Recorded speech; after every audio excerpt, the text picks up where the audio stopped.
നാരായണാഖിലഗുരോ ഭഗവൻ നമസ്തേ. ഗുരുവായൂരപ്പ സർവേശ്വര, ഭഗവാനേ മഹാദേവ, അമ്മേ സർവേശ്വരി, ശംഭോ നാരായണ, ഗണപതി ഭഗവാനെ, ദക്ഷിണാമൂർത്തേ. എല്ലാവർക്കും നമസ്കാരം. ഞാൻ ഈ വേലൂർ പ്രദേശത്ത് ഇതിന് മുമ്പൊരു ഷൂട്ടിനാണ് വന്നിട്ടുള്ളത്, കുറച്ച് കാലങ്ങൾക്ക് മുമ്പ്. ഈ ഫീഡ്ബാക്ക് എക്കോ വരണം, കട്ട് ചെയ്തോ, വേണ്ട. അത് കളമെഴുത്ത് പാട്ടിൻ്റെ ഡോക്യുമെൻ്ററിയുടെ കാര്യം പറയണ്ടായി. അപ്പോൾ ഇവിടെ ഒരു കാർത്തിയായനി ക്ഷേത്രമുണ്ട്. കുറേ കാലം അവിടെ ഒരു വേട്ടേക്കരം പാട്ടിന് അത് ഷൂട്ട് ചെയ്യാൻ ഞങ്ങൾ വന്നിരുന്നത് എനിക്ക് ഓർമ്മയുണ്ട്. അങ്ങനെയാണ് ഞാൻ ഈ പ്രദേശത്ത് ആദ്യം വരുന്നത്. വാസ്തവത്തിൽ കുറൂരില്ലത്തിൻ്റെ കീഴിലുള്ള ഊരാഴ്മയുള്ള ക്ഷേത്രങ്ങളിൽ ഒന്നായിട്ടുള്ള ഈ ചേരന്തല മഹാദേവ ക്ഷേത്രത്തിൽ വരാനുള്ളതൊരു നിമിത്തം, ഭാഗ്യം ഭഗവാൻ ശരിക്കും എന്താ പറയുക, ഇച്ഛിച്ചിട്ടുള്ള പോലെയാണ് സംഭവിച്ചിട്ടുള്ളത്. കാരണം എൻ്റെ ഒരു അവസ്ഥ എന്ന് പറഞ്ഞാൽ ഇന്ന് സത്യം പറഞ്ഞാൽ ഞാൻ ഒരു ദിവസം എവിടെയാണെന്ന് ഇപ്പോൾ എനിക്കറിയാത്ത അവസ്ഥയിലാണ്. അത് പ്രഭാഷണം കൊണ്ടൊന്നുമല്ല, എൻ്റെ ജോലിയും എന്താ പറയുക വ്യക്തിപരമായിട്ടുള്ള കാര്യങ്ങളും അതിൻ്റെ ഇടയിൽ കൂടെ പ്രഭാഷണമൊക്കെ കൂടെ കലർന്നു വരുന്നത് കൊണ്ടുള്ളൊരവസ്ഥയാണ്. അപ്പോൾ ഈ കഴിഞ്ഞ 7-ാം തീയതി ജനുവരി മാസം മമ്മിയൂർ ക്ഷേത്രത്തിൽ പ്രഭാഷണം ഉണ്ടായിരുന്നു. അതിനായിട്ട് ഞാൻ ചെന്നപ്പോഴാണ് ശ്രീ സുരേഷ് അദ്ദേഹം എന്നെ അവിടെ നിന്ന് കാണുന്നതും എനിക്ക് വളരെ പ്രിയപ്പെട്ട എൻ്റെ എന്താ പറയുക സഹോദര തുല്യനായിട്ടുള്ള ഗുരുവായൂർ മേൽശാന്തി, നിങ്ങളുടെ കൃഷ്ണൻ്റെ അമ്പലത്തിലെ ശ്രീജിത്ത് തിരുവേനി, ശ്രീജിത്ത് എൻ്റെ അടുത്ത് പ്രത്യേകം തിരുവേനി പറഞ്ഞു, ശരതേട്ടൻ പോകണം ഇവിടെ. അപ്പോൾ ശരിക്കും അത് മമ്മിയൂരപ്പൻ്റെയും ഗുരുവായൂരപ്പൻ്റെയും ഒരു കൽപ്പന എന്ന പോലെയാണ് സംഭവിച്ചത്. അപ്പോൾ ഭാഗ്യത്തിന് ഇന്നൊരു ദിവസം കറക്റ്റായിട്ട് ഒഴിഞ്ഞു കിട്ടി. ഇന്നലെ ഞാൻ ബോംബെയിൽ നിന്ന് ഇങ്ങോട്ട് വന്നു, ഇതിനു വേണ്ടി വന്നതാണ്. ഇത് കഴിഞ്ഞ് നാളെ തിരിച്ചു പോകും. അപ്പോൾ ഇത് ഇങ്ങനെ ഒരു സ്ട്രക്ചറിലാണ് ഇപ്പോൾ നിൽക്കുന്നത്. അപ്പോൾ ഇവിടെ വരാൻ സാധിച്ചത് വളരെ സന്തോഷം. എല്ലാ സ്ഥലത്തും ഭഗവാൻ അനുഗ്രഹിച്ച് പുതിയ പുതിയ എന്തെങ്കിലും ഒരു വിഷയം പറയാനുള്ളൊരു ഭാഗ്യം കിട്ടാറുണ്ട്. ഞാൻ എവിടെയും ഇതുവരെ നടരാജ വിഗ്രഹത്തിനെക്കുറിച്ചോ നടരാജഭാവത്തിനെക്കുറിച്ചോ പറയാനുള്ളൊരു അവസരം എനിക്ക് ഉണ്ടായിട്ടില്ല. വാസ്തവത്തിൽ നമ്മൾ ഇതൊരു സീരീസ് പ്രഭാഷണമായിട്ട് ചെയ്യേണ്ടതാണ്. സീരിയസ് ആണ്, സീരീസ് പരമ്പരയായിട്ട്. ഇത് ഒരു പ്രഭാഷണം കൊണ്ടൊന്നും തീരുന്നതല്ല ശിവൻ്റെ നടരാജഭാവം എന്ന് പറഞ്ഞു കഴിഞ്ഞാൽ.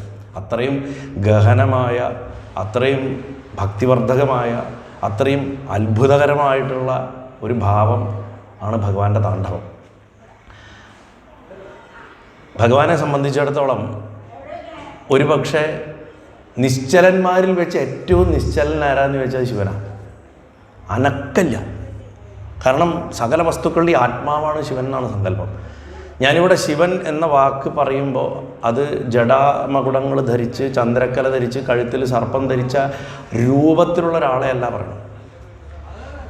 എന്താണോ ബ്രഹ്മമായിട്ട്, എന്താണോ ബോധവസ്തുവായിട്ട്, നമ്മുടെ ശരീരവും നമ്മുടെ മനസ്സും നമ്മൾ ഒന്ന് ശ്രദ്ധിച്ചു കഴിഞ്ഞാൽ അതിനെ മാറ്റി നിർത്തിയാലും അതല്ലാതെ എന്തോ ഒന്നുണ്ട് നമ്മളുടെ അകത്ത്.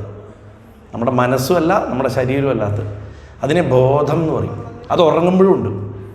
ആ ഉറങ്ങുമ്പോഴും ഉള്ള ബോധമാണ് സ്വപ്നം പോലും കാണാതെ, അതായത് മനസ്സുപോലും ഇല്ലാതെ ഉറങ്ങുന്നതിനെയാണ് സ്വപ്നം കാണാതെ ഞാൻ ബോധം കെട്ടുറങ്ങി എന്ന് പറയുമെങ്കിലും ഈ ബോധം ശരിക്കും കെടുന്നില്ല. ഈ ബോധം ഉണർന്നു തന്നെ ഇരിക്കുന്നു. മനസ്സ് കെടുന്നുണ്ട്. മനസ്സ് ഉണർന്നിരുന്നാലാണ് നമ്മൾ സ്വപ്നം കാണുന്നത്. അതുകൊണ്ടാണ് നമ്മുടെ ഉറക്കങ്ങൾക്കൊന്നും ക്വാളിറ്റി കിട്ടുന്നില്ല. സ്വപ്നം കണ്ട് തലച്ചോറ് ചൂട് പിടിച്ചിട്ടാണ് രാത്രിയൊക്കെ എഴുന്നേക്കുന്നത് നമ്മൾ പലപ്പോഴും. ഉറക്കം കിട്ടുന്നവർക്ക് സ്വപ്നം കാണുന്നതാണ് പ്രശ്നം, അല്ലാത്തവർക്ക് ഉറക്കമേ ഇല്ല എന്നുള്ളതാണ് പ്രശ്നം.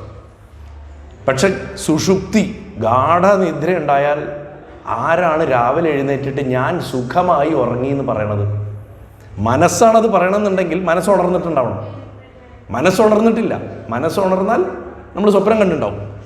ഇത് നമ്മൾ കിടന്നതേ ഓർമ്മയുള്ളൂ. രാത്രി ഒരു 7 മണിയാകുമ്പോഴേക്കും കിടന്നുറങ്ങി, രാവിലെ 10 മണിക്ക് എണീച്ച് 7 to 10 ഇടയിൽ ഈ സമയം നമ്മൾ അറിഞ്ഞിട്ടേ ഇല്ല.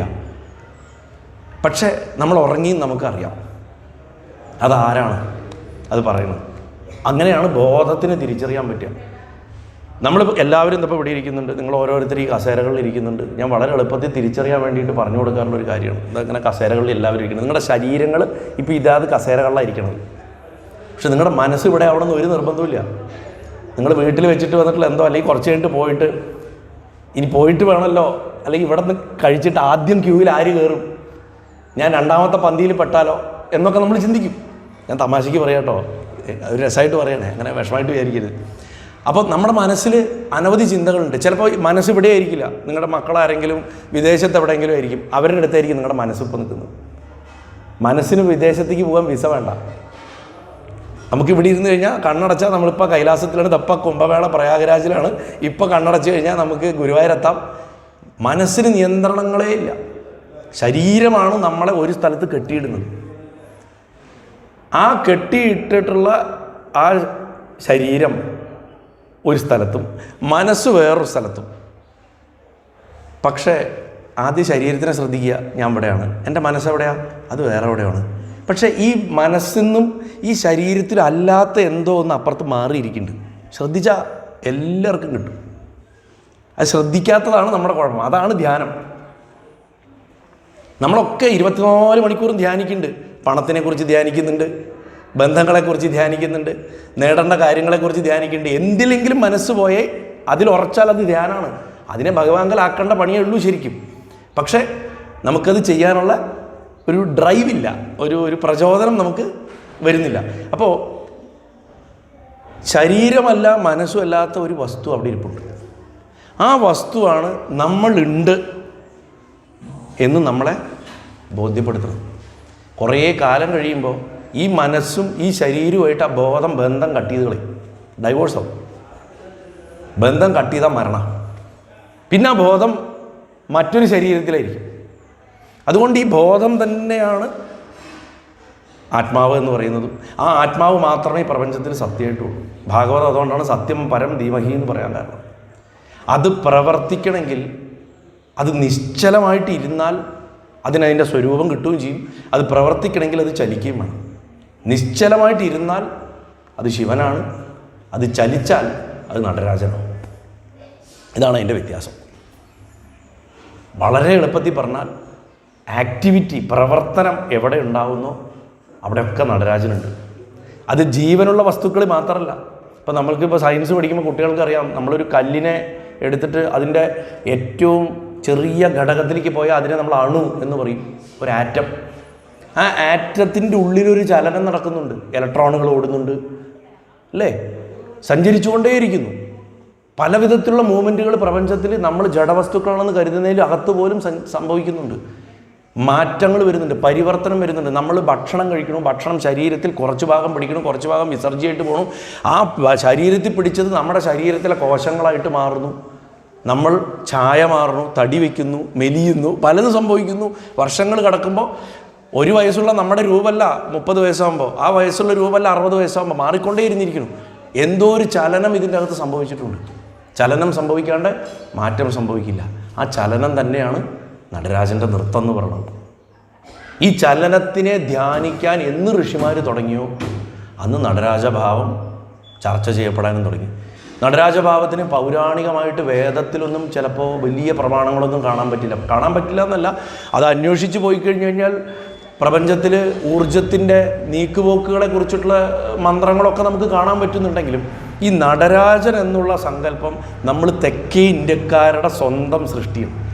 നമ്മുടെ കോൺട്രിബ്യൂഷനാണ് ആരാധനയ്ക്ക്.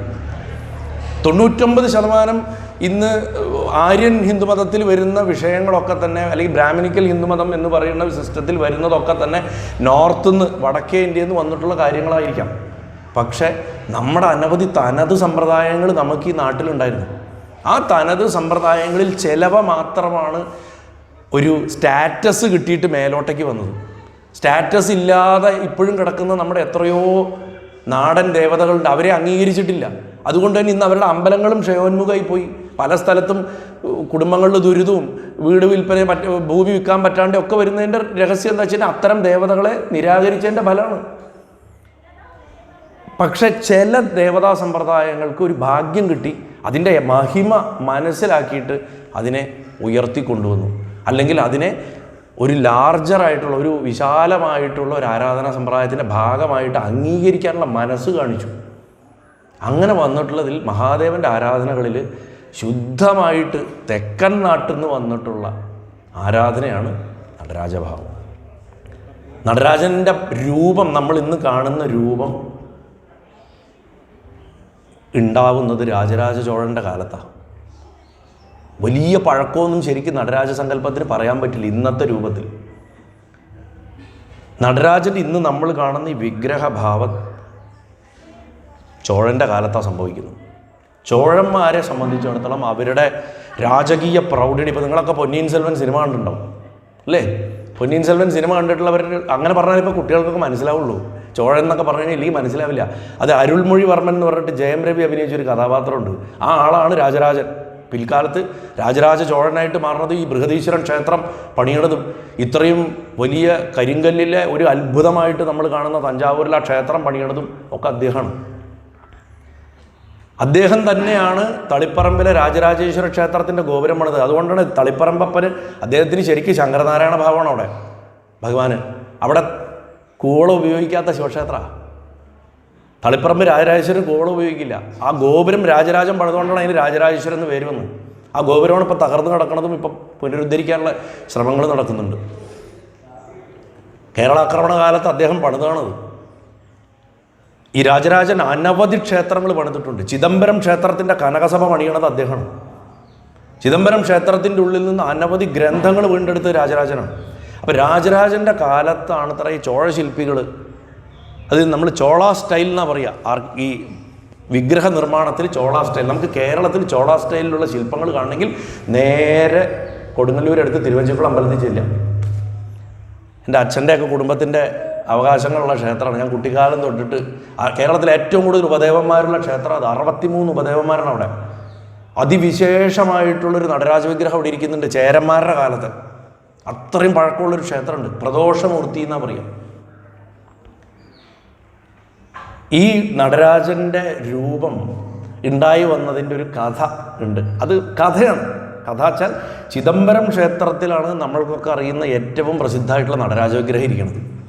ചിദംബരം ക്ഷേത്രത്തിലെ വിഗ്രഹം എന്ന് പറഞ്ഞു കഴിഞ്ഞാൽ ഭഗവാന്റെ ആ നൃത്തത്തിൻ്റെ ആ എന്താ പറയുക വടിവും അഴകും ഒക്കെ അങ്ങനെ ചേർന്ന് നിൽക്കുന്ന ഒരു രൂപമാണ്. ചിദംബരത്ത് 3 പ്രതിഷ്ഠയാണ് ശരിക്കും. ഒന്ന് പതഞ്ജലി മഹർഷിയും വ്യാഘ്രപാദ മഹർഷിയും തപസ് ചെയ്ത് പ്രത്യക്ഷപ്പെടുത്തി അവരാരാധിച്ചിട്ടുള്ള ഒരു ശിവലിംഗം ഉണ്ട് അവിടെ. അത് കുറച്ച് മാറിയിട്ടായിരിക്കണം. പ്രധാന ശ്രീകോവിലിന് ഒരുപാട് സവിശേഷതകളുണ്ട്. സ്വർണത്തിൻ്റെ ഓടുകളൊക്കെയാണ്.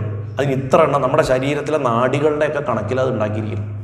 ശ്വാസത്തിൻ്റെ കണക്ക് നമുക്ക് 72,000 ശ്വാസമാണ് ഒരു ദിവസം എന്നുണ്ടെങ്കിൽ 72,000 സ്വർണ്ണപ്പാളികൾ, അങ്ങനെയൊക്കെ എല്ലാം മനുഷ്യ ശരീരവുമായിട്ട് ബന്ധപ്പെടുത്തിയിട്ടാണ് ചിദംബരം ക്ഷേത്രത്തിൻ്റെ ഘടന നിൽക്കുന്നത്. ആ ചിദംബരം ക്ഷേത്രത്തിൽ ഒരു രഹസ്യ അറയുണ്ട്. അതിൻ്റെ പേര് ചിദംബര രഹസ്യം എന്നാണ്. അതുകൊണ്ട് തമിഴ് ഭാഷയിൽ എന്തെങ്കിലും നമ്മൾ സീക്രട്ടായിട്ട് ആരോടും പറയാണ്ട് നടക്കും. അതെന്താ ചിദംബര രഹസ്യമാണോ പറയാണ്ടിരിക്കാൻ മാത്രം എന്ന് ചോദിക്കും. നമ്മൾ പറയുമ്പോൾ ഒരാളോട് അതൊന്നും പറയാൻ പറ്റില്ല എന്ന് പറഞ്ഞു കഴിഞ്ഞാൽ ആൾക്കാർ തിരിച്ച് കളിയാക്കിയിട്ട് ചോദിക്കുക എന്താ ചിദംബര രഹസ്യമാണെന്ന്. കാരണം ചിദംബര രഹസ്യം എന്താണെന്ന് ആർക്കും അറിയില്ല. ഇന്നും ആർക്കും അറിയില്ല എന്താ അതിൻ്റെ ഉള്ളിൽ ആ അറടകത്ത്. തുറക്കാനും ആരും ശ്രമിച്ചിട്ടില്ല. ശിവൻ്റെ പഞ്ചഭൂത സ്ഥലങ്ങളിൽ 5 ഭൂതങ്ങളാണല്ലോ നമ്മുടെയൊക്കെ ശരീരം ഈ കാണായ പ്രപഞ്ചം മുഴുവൻ ഉണ്ടാക്കിയിട്ടുള്ളത്. ആകാശം, വായു, അഗ്നി, ജലം, പൃഥ്വി. അതിൽ ആകാശത്തിനെ പ്രതിനിധീകരിക്കുന്ന ലിംഗം ഈ അറയാണ്. ആകാശലിംഗം. അപ്പോൾ ഒരു സ്പേസാണ്. എല്ലാ വശവും കെട്ടി അടച്ചിട്ടുള്ളൊരു ബോക്സാണ് ചിദംബര രഹസ്യം എന്ന് പറയും. ആ ശ്രീകോവിലിൻ്റെ തൊട്ടടുത്തിട്ട് ഉള്ള ഒരു വിശേഷമായിട്ടുള്ള ഏരിയയിലാണ് ഈ നടരാജ വിഗ്രഹം ഇരിക്കുന്നത്. തൊട്ടടുത്ത് അമ്മ അതിസുന്ദരിയായിട്ടുള്ള ശിവകാമസുന്ദരി ഭഗവാന്റെ അടുത്ത് നിൽക്കുന്നുണ്ട്. ഇങ്ങനെ 3 പ്രധാന വിഗ്രഹങ്ങൾ ഈ കനകസഭ കടന്നു കഴിഞ്ഞാലുള്ള ശ്രീലകത്ത് കാണും.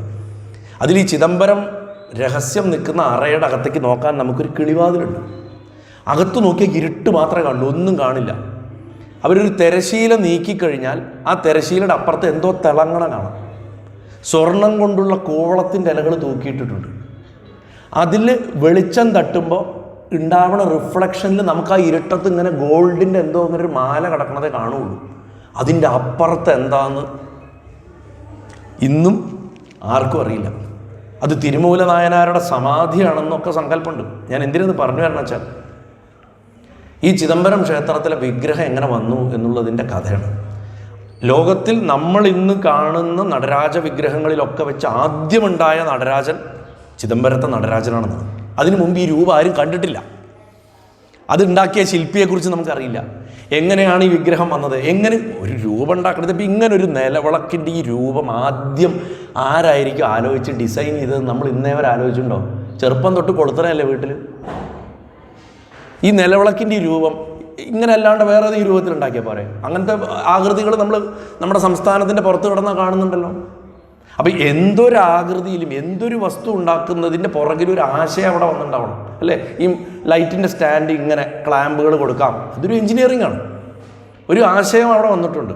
അതുപോലെ ഈ ഭഗവാന്റെ ഈ രൂപത്തിൻ്റെ ഈ ആശയം ആർക്കായിരിക്കും ആദ്യം ഉണ്ടായിട്ടുണ്ടാവുക?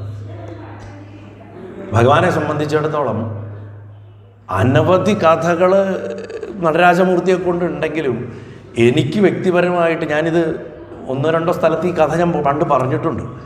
എനിക്ക് ഞാൻ വളരെ ആകർഷിക്കപ്പെട്ടിട്ടുള്ളൊരു കഥയാണ് കുട്ടിക്കാലം തൊട്ട്. കാരണം ഞാൻ ഈ ചെറുപ്പത്തിൽ ഈ വിഗ്രഹം ആദ്യകാലത്ത് ഞാൻ കാണുന്നത് ഈ കല്യാണ പാർട്ടികൾക്ക് പോകുമ്പോഴാണ്, അല്ലെങ്കിൽ സമ്മേളനങ്ങൾക്ക് പോകുമ്പോഴാണ്. കാരണം പണ്ടൊരു സമയത്ത് കേരളത്തിൽ വഴി കൂടെ പോണ എല്ലാവർക്കും വിളിച്ചു കൊടുത്തിരുന്ന ഉപഹാരം ഈ നടരാജ വിഗ്രഹം. ഒരു കല്യാണത്തിന് ഒരു 50 നടരാജ വിഗ്രഹമെങ്കിലും പ്രസൻ്റായിട്ട് കിട്ടും. പിന്നെ കുറേ അകത്ത് ബൾബ് മിന്നുന്ന ചിത്രങ്ങൾ, നിലവിളക്ക്, ഇതൊക്കെ, പിന്നെ ക്ലോക്ക്, ഇതൊക്കെയാണല്ലോ. ഏതൊരു സ്ഥലത്ത് ഒരു സമ്മേളനം നടന്നാലും അവിടെ മുഖ്യാതിഥിക്ക് കൊടുക്കുന്നത് ഒരു നടരാജ വിഗ്രഹമായിരിക്കും. ഈ നടരാജ വിഗ്രഹത്തിൻ്റെ അർത്ഥം അറിയാതെ എത്രയോ പേര് ഇത് കൊടുത്തു, എത്രയോ പേര് ഇത് വാങ്ങി, എത്രയോ പേര് വീട്ടിൽ ഷോക്കേസിൽ കൊണ്ടുവച്ചു, എത്രയോ പേര് ഇത് പഴയ പേപ്പറിനും പാത്രത്തിനും തൂക്കി വിറ്റു, ആക്രിക്കാർക്ക് തൂക്കി വിറ്റു അല്ലേ? ഇങ്ങനെ നമ്മുടെ നാട്ടിൽ ഇന്ന് ഒരു എന്താ പറയുക, ഒരു ഉപഹാരം എന്ന് പറഞ്ഞു കഴിഞ്ഞാൽ നടരാജ വിഗ്രഹം മാത്രമായിരുന്ന ഒരു കാലഘട്ടം ഉണ്ടായിരുന്നു. ഞാൻ പറഞ്ഞത് നിങ്ങൾ ശ്രദ്ധിച്ചിട്ടില്ലേ? നിങ്ങൾ ആരും ശ്രദ്ധിച്ചിട്ടില്ലേ? ഒരു കാലത്ത് നടരാജ വിഗ്രഹമാണ് കൊടുത്തിരുന്നത്. ഇപ്പോഴാണ് ഇത്തിരി കുറഞ്ഞത്. ഇപ്പോൾ ഓടിനൊക്കെ വില കൂടിയപ്പോൾ ഇപ്പോൾ കമ്മിറ്റികൾ അത് വാങ്ങാണ്ടായി. അപ്പോൾ പണ്ട് ഈ നടരാജ വിഗ്രഹങ്ങൾ കൊടുക്കുമ്പോഴും ആർക്കും അറിഞ്ഞുകൂടി ഇത് എന്താ എടുത്ത് കൊടുക്കുന്നതെന്ന് അറിഞ്ഞിട്ടില്ല. ഒരു മനോഹരമായിട്ടുള്ളൊരു കലാസൃഷ്ടി, ഒരു പ്രതീകം, കാണാനൊരു അലങ്കാരം, അതിനൊരു പ്രത്യേകതയുണ്ട്. പിന്നെ പോരാണ്ട് ഭരതനാട്യം നടക്കുന്നുണ്ടെങ്കിൽ ആ നാട്യം നടക്കണതിൻ്റെ സൈഡിൽ ഒരു കസേരയിൽ ഒരു പട്ടിട്ടിട്ട് ഈ നടരാജ വിഗ്രഹം വെച്ചിട്ട് മാലയും വെച്ച് കൊടുക്കണ ഒരു പരിപാടി. അല്ലാണ്ട് ഇതിൻ്റെ അപ്പുറത്തേക്ക് നടരാജ വിഗ്രഹമായിട്ട് ആർക്കും ഒരു ബന്ധവും നമ്മുടെ നാട്ടിലില്ല. കേരളത്തിൽ നടരാജ പ്രതിഷ്ഠയുള്ള ക്ഷേത്രങ്ങൾ എത്ര തന്നെയുണ്ട്? ഇല്ല.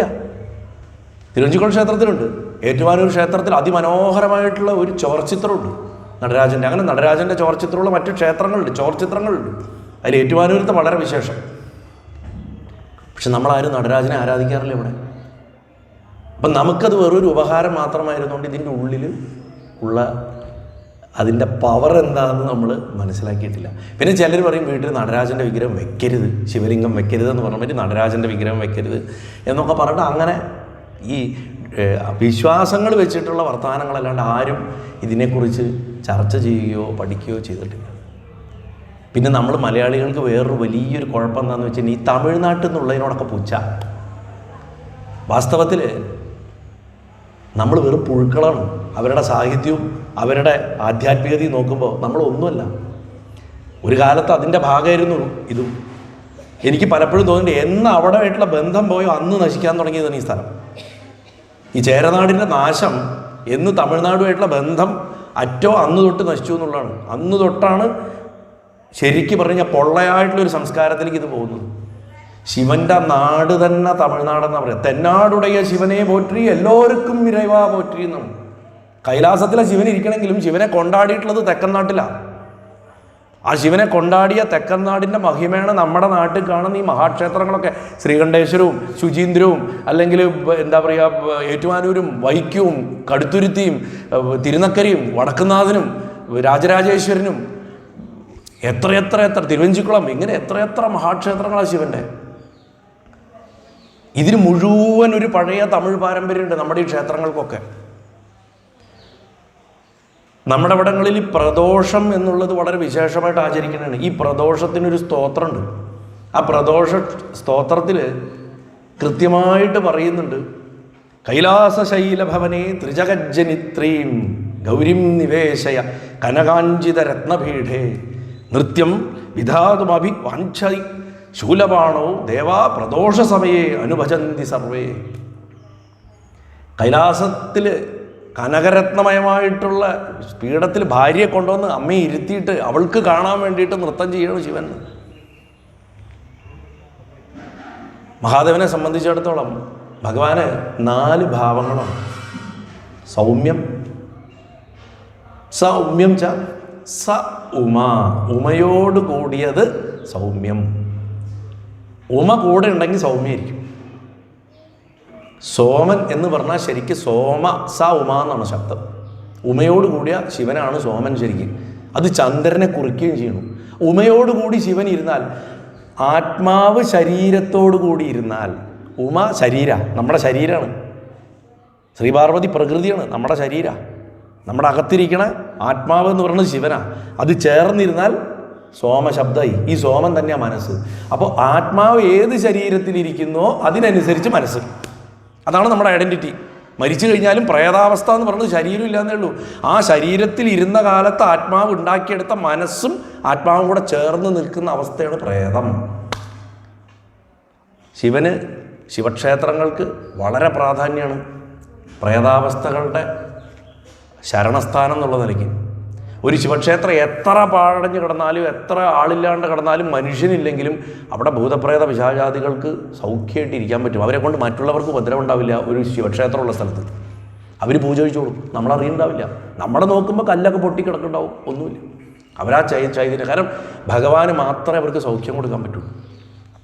ഭഗവാൻ എഴുന്നള്ളുന്ന സമയത്ത് ബാരിക്കേഡ് വെച്ച് കെട്ടിയിട്ടാണ് നിർത്തിയിട്ടുണ്ടാവുക. നിങ്ങൾ ഇവിടെ നാട്ടിലുള്ളവരെല്ലാവരും കൂടെ മാക്സിമം പോയവർ 1500 പേര് വന്ന് തൊഴുതുകൊണ്ടാവും ഉത്സവത്തിന്. പക്ഷെ അവർ ഒരു പ്രധാനമന്ത്രി വരുമ്പോഴുള്ള സംഭവം എങ്ങനെയിരിക്കും? അതുപോലെ ആയിരിക്കും അവരുടെ അവസ്ഥ. അത്രയും പ്രദേശങ്ങളിലുള്ളത് മുഴുവൻ വരും. അങ്ങനെ ഭഗവാന്റെ ഈ സൗമ്യം എന്നുള്ളതാണ് ആദ്യത്തെ ഭാവം. രണ്ടാമത്തെ ഭാവം രൗദ്രം. രുദ്രൻ്റെ ഭാവമാണ് രൗദ്രം. എന്താ രുദ്രൻ? കരയിപ്പിക്കണവൻ രുദ്രൻ. പിച്ചിട്ടല്ല, പിച്ച് കരയിപ്പിക്കല്ല, ആനന്ദം കൊണ്ട് കരയിപ്പിക്കുക, ആനന്ദക്കണ്ണീരുണ്ടാക്കുക, ബ്രഹ്മാനന്ദം ഉണ്ടാക്കുക. അവൻ രുദ്രൻ. അപ്പോൾ സൗമ്യം, രുദ്രം 2 ഭാവം.